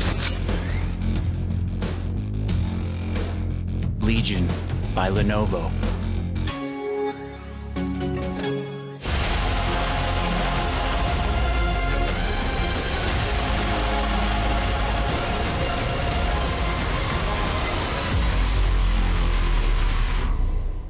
Welcome back, ladies and gentlemen, to our final map in the entirety of the online season of Season 8. We are so close to being done. But this last game is proving to be a bit too hard to crack, at least for both ENCE and Vitality. I was Milostomatic Finch, I'm saying it too fast. Michael Kickster Stockley. Hello. What's up, ladies and gentlemen? One more to go. Map 1 and 2. Close between the two. Played Consulate. Bank, which was a surprise for everyone with the way that it happened, especially after Series 1 between ENCE and Empire. Yeah. And now 3 on Border. Yeah, so Border, the final playing ground really for this match. What it all comes down to, the end of the rope, so to speak. Either team, chances still very much of making it to Pro League. Whoever wins this gets it all. Yeah, that's really all there is to it. The winner takes it all? Yeah, the winner takes it all. Once more, Vitality will be starting on attack. They've done so through every map in this series thus far, and because of that, ENCE will ban first.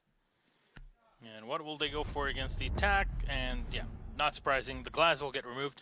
Oddly enough, both teams have been using the Dokkaebi to very good lengths. Yeah, but Dokkaebi, of course, a very powerful operator, no matter whose hands you put them in. I mean, she is just kind of universally good, very similar to Lion. Maverick going to be banned out there by a Vitality. Interesting ban. It might be specific to Uno because rewatching ENCE's semifinal, especially against Trainhard, now Pact, or again playing this weekend again, he played a pretty mean Maverick, and even though the utility wasn't really the hot thing, the gun itself was a big deal. And yeah, not surprised at all by the final ban. Clash will be removed by ENCE. Yeah, that's a sensible ban. You gotta admit, because Clash. If you really want to look at it on the last map, Clash was the reason that ENCE couldn't bring that to OT or even just finish it before it got to OT.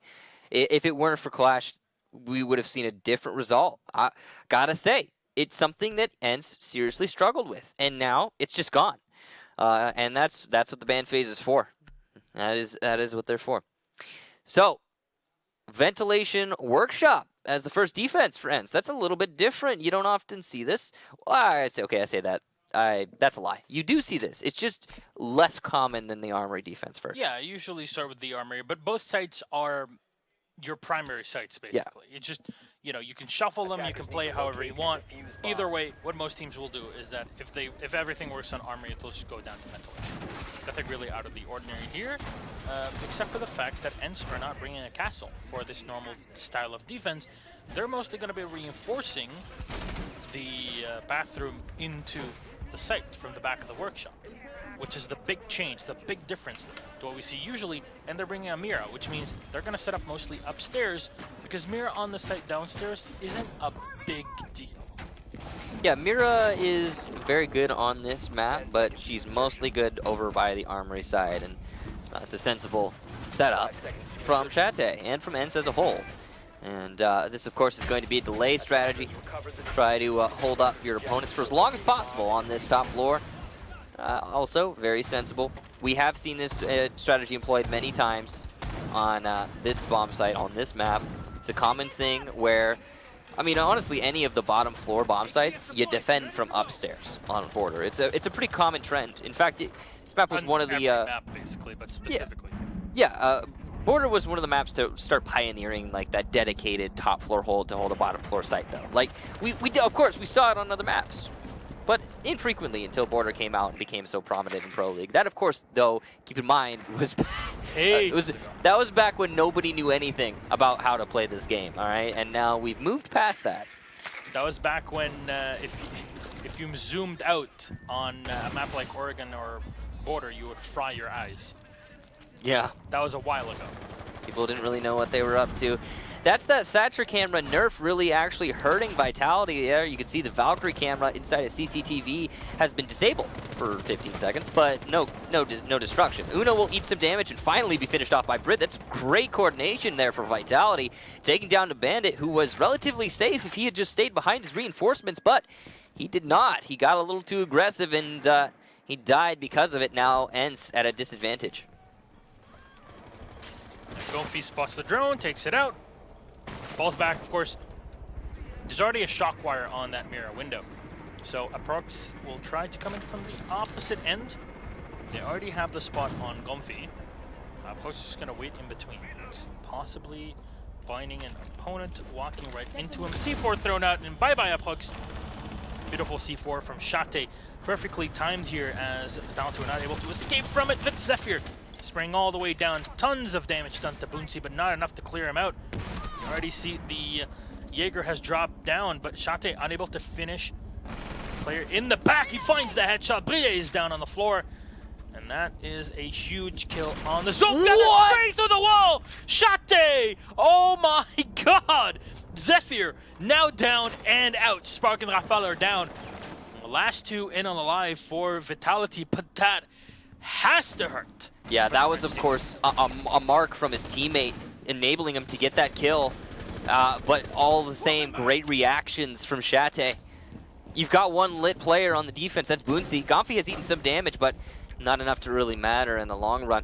Woki going to be playing the proximity to this thermite charge, and oh, it's going to be rough, but he might be able to retain his position. Yes, he will. He lands the shots onto the thermite, but will die regardless. The MPX not doing very much damage. Rafael still on 75 HP.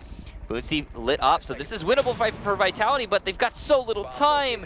Spark will take down Gomfi, but the plant has started, and Spark also takes down Shate, leaving just Boonsy.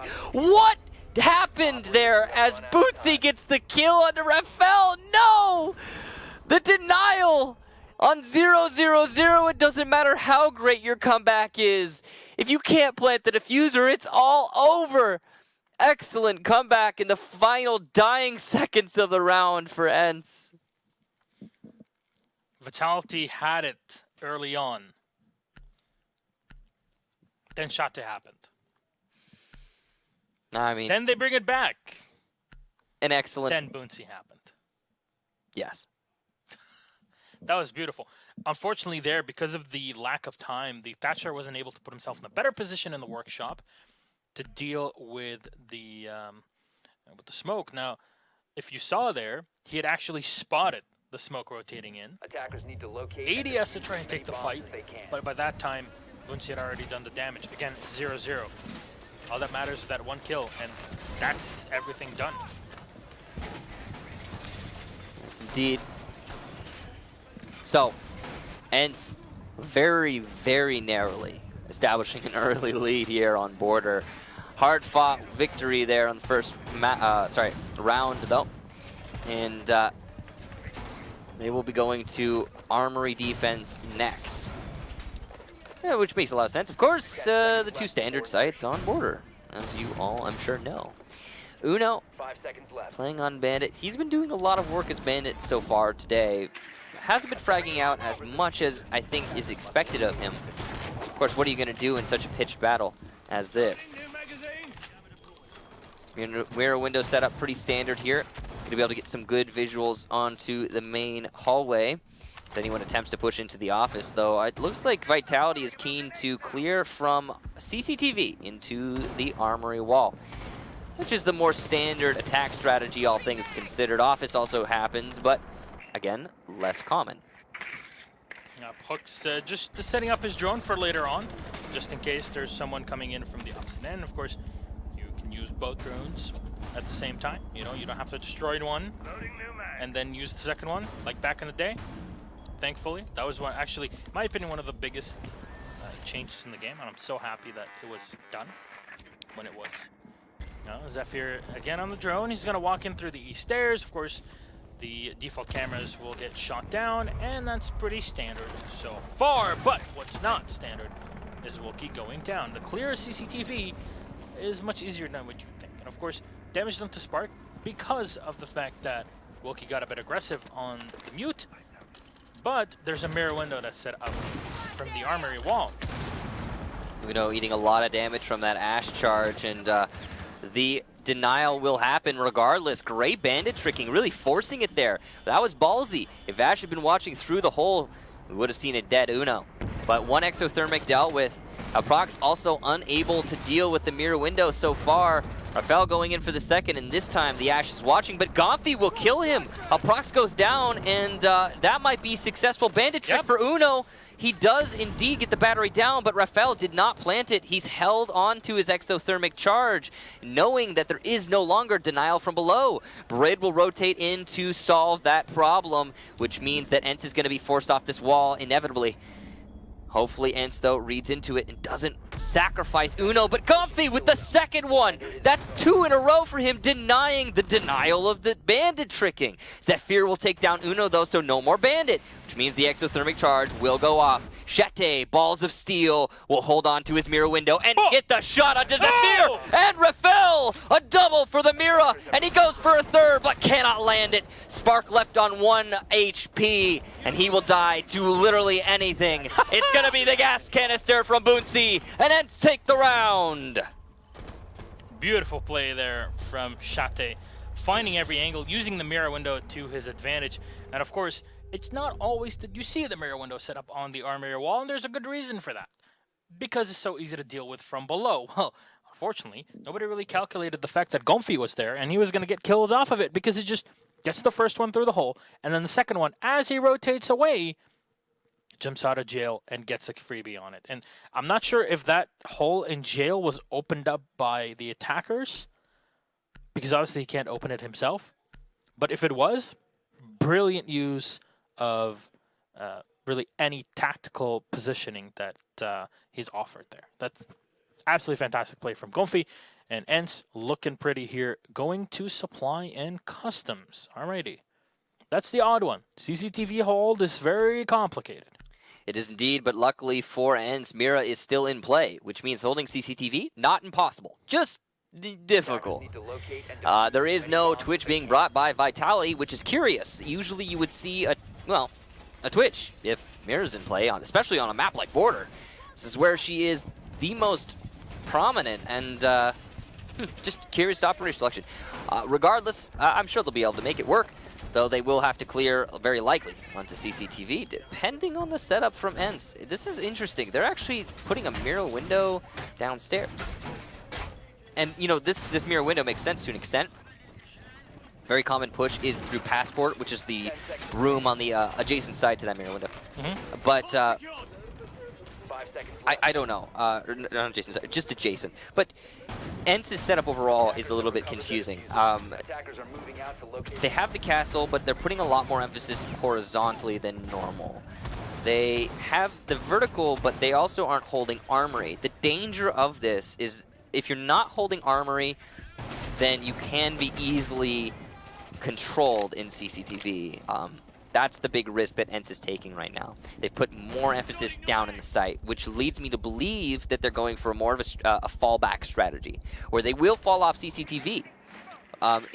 Many teams, the way they like to set up this site is no fallback, no falling off CCTV. You hold it, it is the bomb site. If you lose it, you lose the round. But that wouldn't be the case considering there's no armory hold here from ENCE. They will seize the opportunity to fall back once they feel too pressured. Gomfi, the first death here. Spark, nice shot there through the window. And speaking of pressure, it's already starting to mount for ENCE. They're feeling it. Just inside of CCTV, Prox will get the second kill onto Uno, and Chate falls back with just a sliver of health. Boonsey will refrag onto a Prox through the drop down, but the damage is really done at this point. I mean, Vitality have control, and they've got a significant HP advantage, as well as plenty of time. This is not the Vitality we're used to seeing. They have really woken up. Chate will take down Brid, evening it out into a 3-on-3, but do I really mean even? No. I mean, look at the HP. And that's actually a big pick here. The Zofia, before you execute, it really can hamper you if you don't have the utility to chuck into a site, guess where your opponents are just based off the proximity Gizmo trigger. But there's a mirror window that would give information for ENCE. Unfortunately, there's nobody around here to watch it. Boonsey's all the way on the opposite end, and you see Zephyr is right above him. So Spark is just moving in. Wilkie is just sitting in the back here of the stockroom, and Spark is still looking through the holes, trying to find an angle on any one of the defenders, and that's why you see that ENCE have pretty much evac'd the site itself. Zephyr rotating in as Vitality kind of taking their time here. Flashes will get thrown into the site, and Oki just still watching the hatch. That drop angle is very difficult to find, and smoke canister will be thrown in. That'll give info on Bunsi's position, but it's not the end of the world. Now they spot the diffuser being put down. Spark will find one, but Wilkie will refrag. Shotgun in hand as Bunsi will come in. He's trying to find the angle. Wilkie will put one in, and he's going to be down on the floor. Smoke canister thrown out, and Bunsi will have to clutch this on his own, unfortunately. And there's, you know what, Spark upstairs. It's not an easy one unless he can put Wilkie back up. They have around 20 seconds to make this one happen. By the time they reset, they'll have to walk up and maybe drop down from behind. They find the kill, and that's the drop that they needed. Can they get the second one? It's all about timing. They can start the diffuser right now, and then they can delay on the outside. Wilkie will set himself up for the diffuser.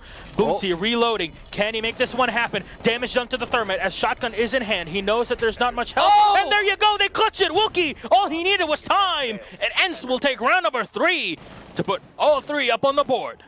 What a clutch there from Wookie and Boonsy.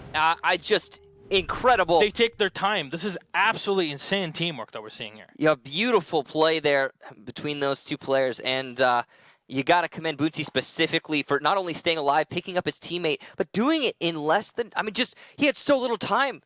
That diffuse plant went down the second he decided to try and pick up his teammate. The castle barricade in his way, and still he committed. Usually you would say, if they're going to commit to that play, they're just going to run out of time. But he managed to make it work somehow. Very impressive for ENCE, and they're up 3-0 now. They want this. It's clear as day. Vitality has come so close. All 3 of these rounds, they've nearly won it out, but they've not been able to get past ENCE and their incredible clutch potential. Now, Uno doesn't even have a kill, and they're still winning. Vitality struggling here, and they will have to attack onto ventilation once more. Since ENCE has been successful on each and every one of their bomb sites, we go back to the very first defended bomb site from ENCE, and it was a pretty close one, but it was still a win for ENCE last time they were here.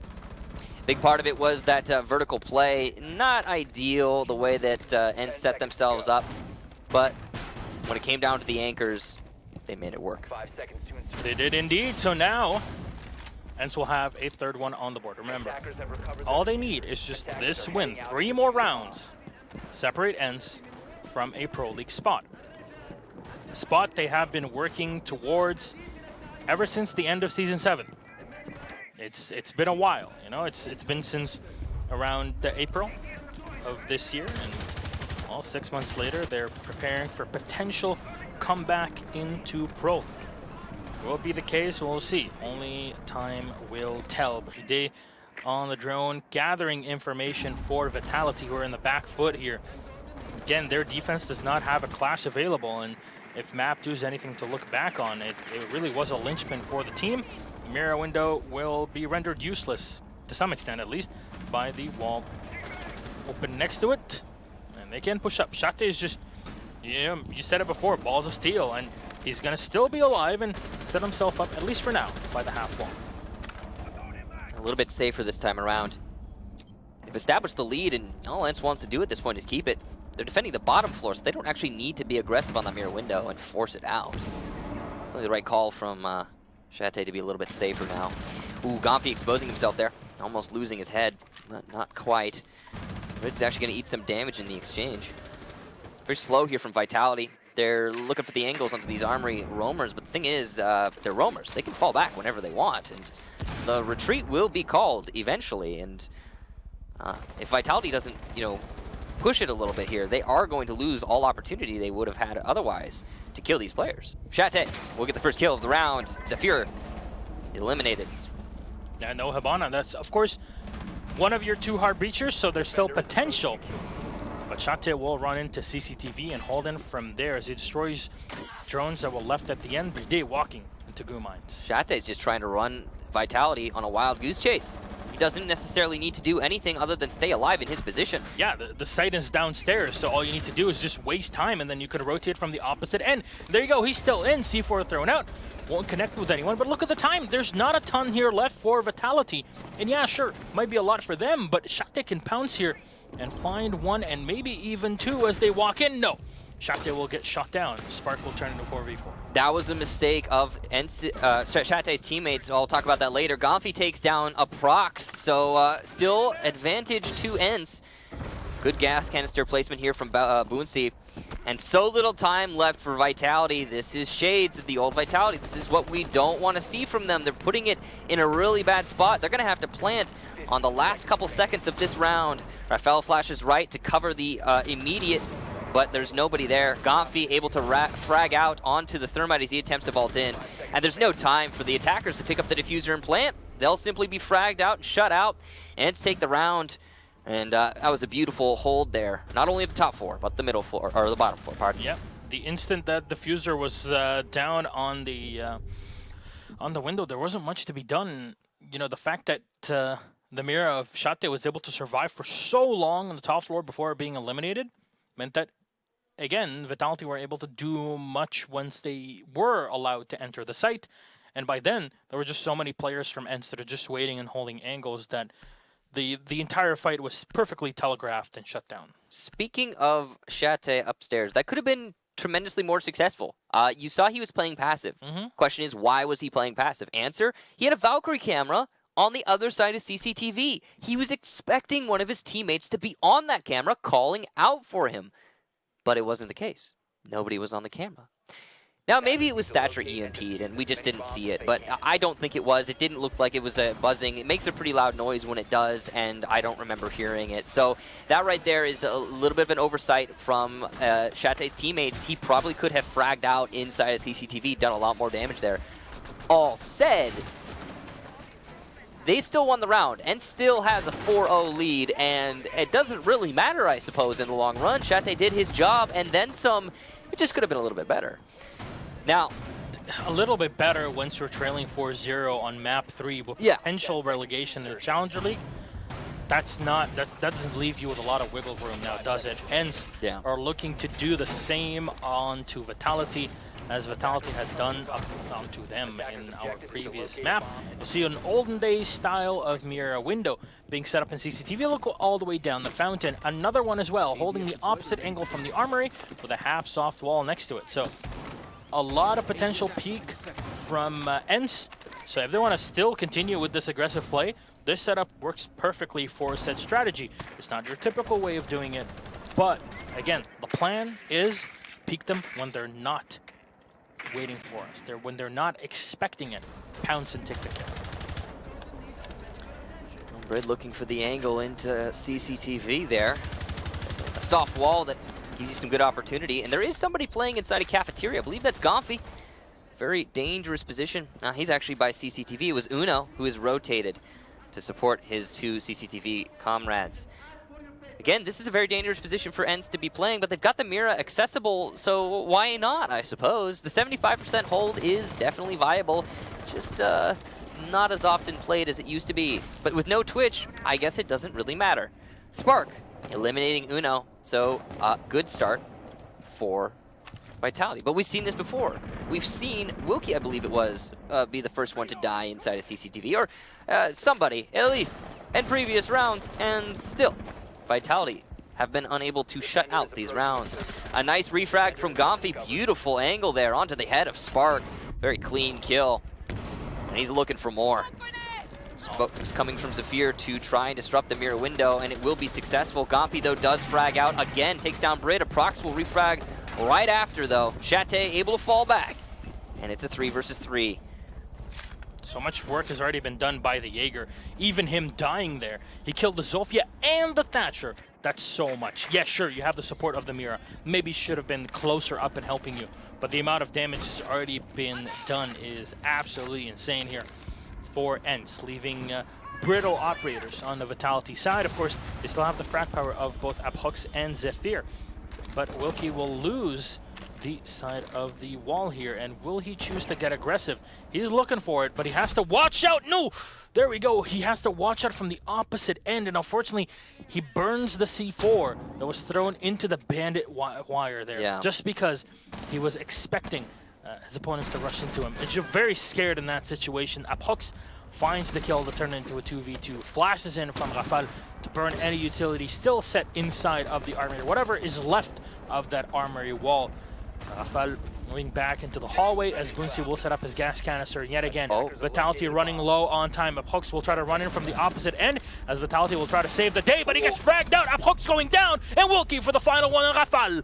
ENCE 5-0 on the first half of defense, and all they need is one round. One round, and you're in the money, you're in Pro League.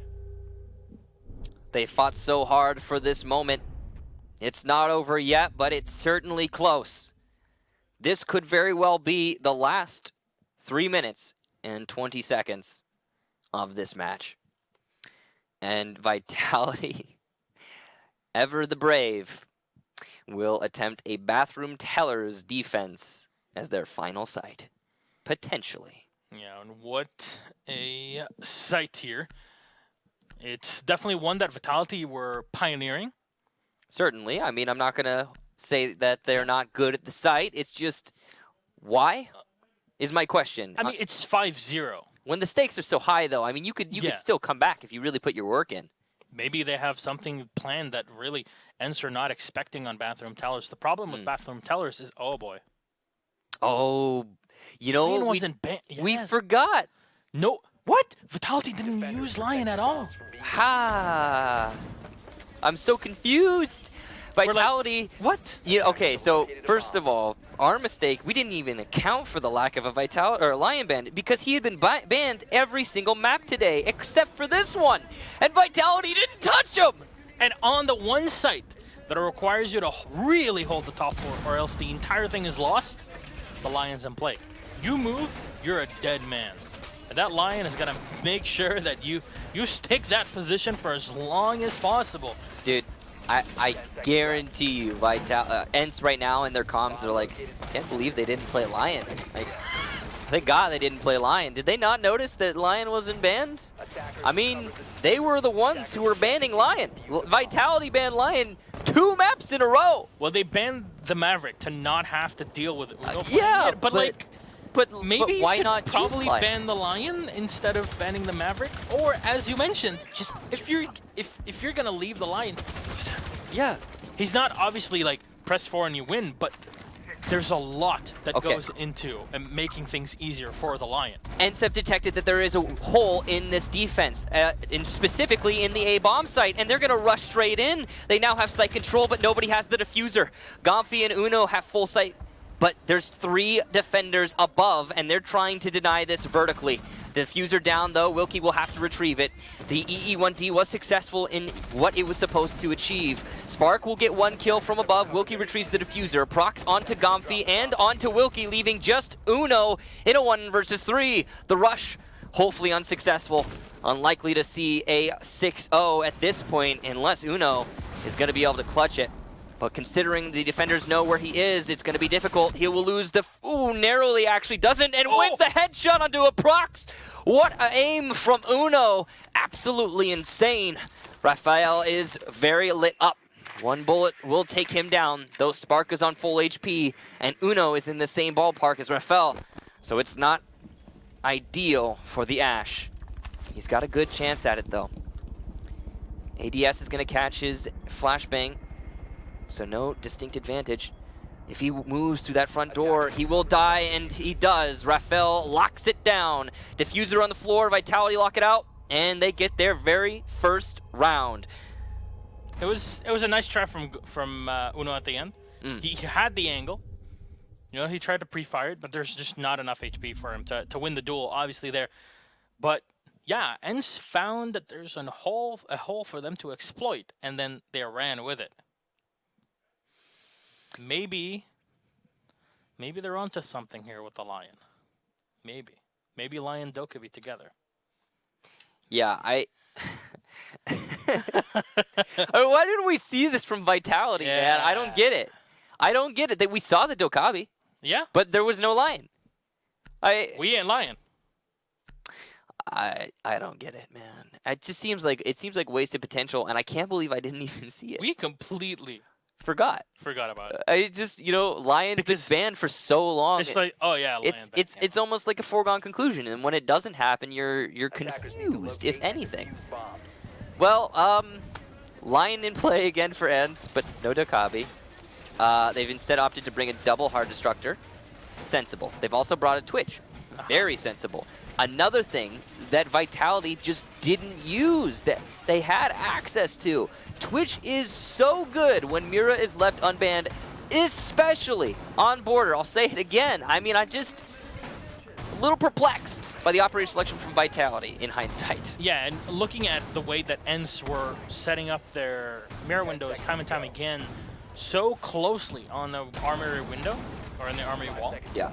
the Twitch would have been even more effective than the usual. It's not like... I mean, especially on the CCTV polls as well. Yeah, it's not like ENCE were just setting up behind. They had a mirror window in the back, maybe in the small office, a bit more complicated for you to, get your Twitch drone in there. But no, it was just straight up right in front of you. And more often than not, they were running a half reinforced wall, which would have made it even easier for you to pop that mirror. But that aside, between those operators, we had, of course, the Twitch and the Lion in play this round.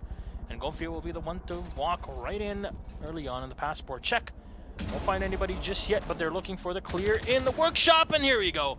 Aphawk's the first one to fall. A bomb has been located. That's a very important early pick. The Legion of all operators. The only thing you could get that's worse is the smoke, potentially, for the defense.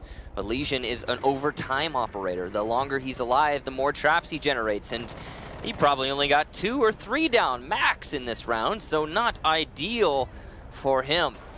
And now still have all their EE1Ds, all their utility really in play. And this is going to be an interesting attack. They're focusing pretty heavily on the vertical, but vertical from below. They don't have a buck in play.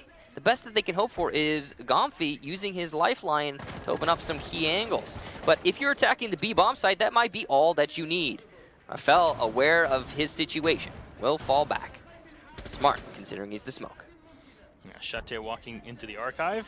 We'll take down the barbed wire if he's there. It's clear from below, so ENCE should be walking into the side. Of course, they use the E1D to freeze their opponents in position. As you see, the smoke that was thrown out from the smoke in the back. Shate will get one on Bride. Finds the headshot, and you see the bandit in the back as well to support the squad. Rafael has used his second gas canister as he finds the head of Shate. And this will slow down ENCE a bit more. The mirror window here in the fountain doing the damage. The spark will peak and get the shot on Wilkie. And that's why Mira is so strong, and the Twitch of Uno ineffective here. Drone still all the way in the back to give information on the armory and any rotations. Gonfi moving in from the eastern stairs as Uno still spraying into the fountain, trying to find a lucky shot. Anybody still inside it, but the Jaeger has moved away. Uno peeking right into the office. Can he find the angle? Yes, he can, and that's the pick on Spark. He'll go down.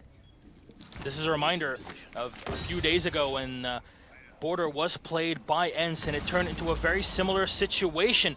A lot closer in scoreline. Rafael held up close. Uno, the drone will be spotted, but Rafael will not shoot it, as he'll try to use that situation to move in, but no, Gonfi will take him down. Zephyr, last man alive, but the mirror window is being used against him. Will there be a run out? No, he can find the kill on. Oh, the second one as well! Zephyr is ready to clutch this one, but it's all on Bouncy now, who has the diffuser planted.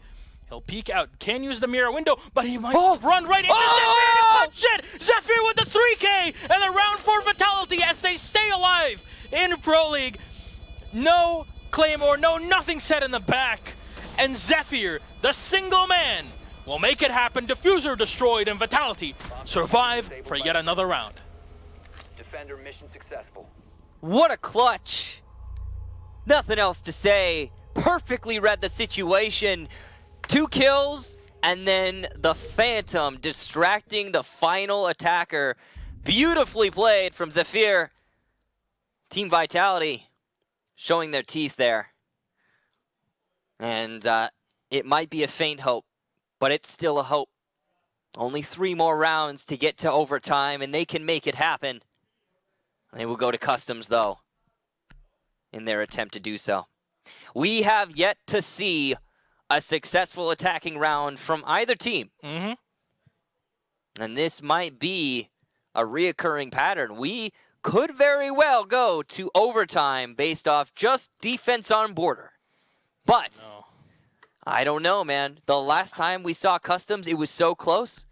ENCE were the ones defending it, and they barely won. It was off a clutch.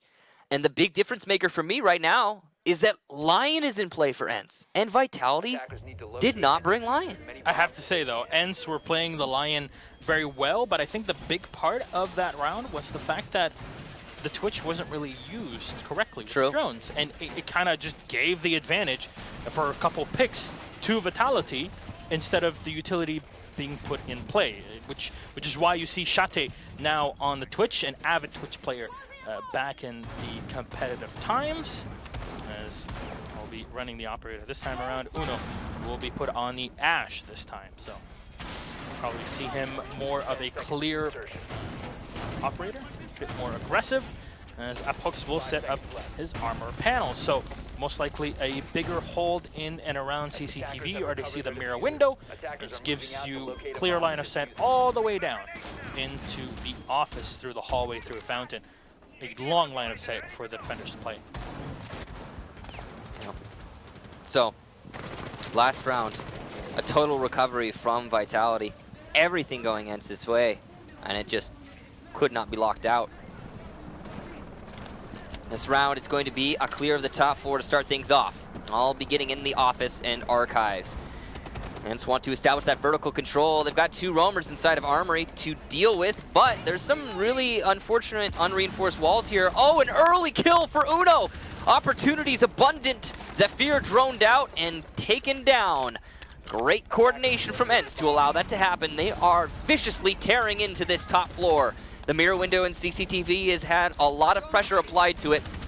You can see Spark is wary to peek anything in that scenario. He just wants to stay alive as long as possible. But in terms of length, I mean, ENCE aren't letting this go too long. The C4 from below will miss. Cornered in the back of Armory. The castle will go down as he's hit by a lifeline.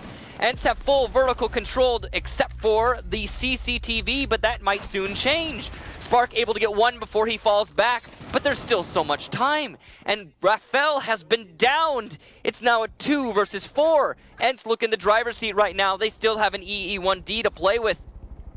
Gomfi has eaten a little bit of damage, and he's not able to secure the kill on Rafael, who he does not know is down at this moment in time. Luckily for Vitality, he will be attempted to be picked up, and oh no, just barely successful. Gomfi will take down Spark though, so it's an even trade. Brit goes down by the main door. It's all up to Rafael, a beautiful shot, but he can't do it. ENCE go back to Pro League after a wonderful win, 6-2 their favor. And Vitality go down to Challenger League. It's a heartbreak no matter how you look at it, no matter what happened tonight between all three teams. And might I add, that is disgusting headgear with the whole thing set up. That aside, ENCE go back into Pro League. But no matter how you look at it, if you're a Team Empire fan and they didn't make it, you would have been sad at the end of the day. If you're an ENCE fan, which there are many, if they didn't make it in Pro League, you would have been sad at the end of the day. If you're a Vitality fan, which there are many, many, many of them out there,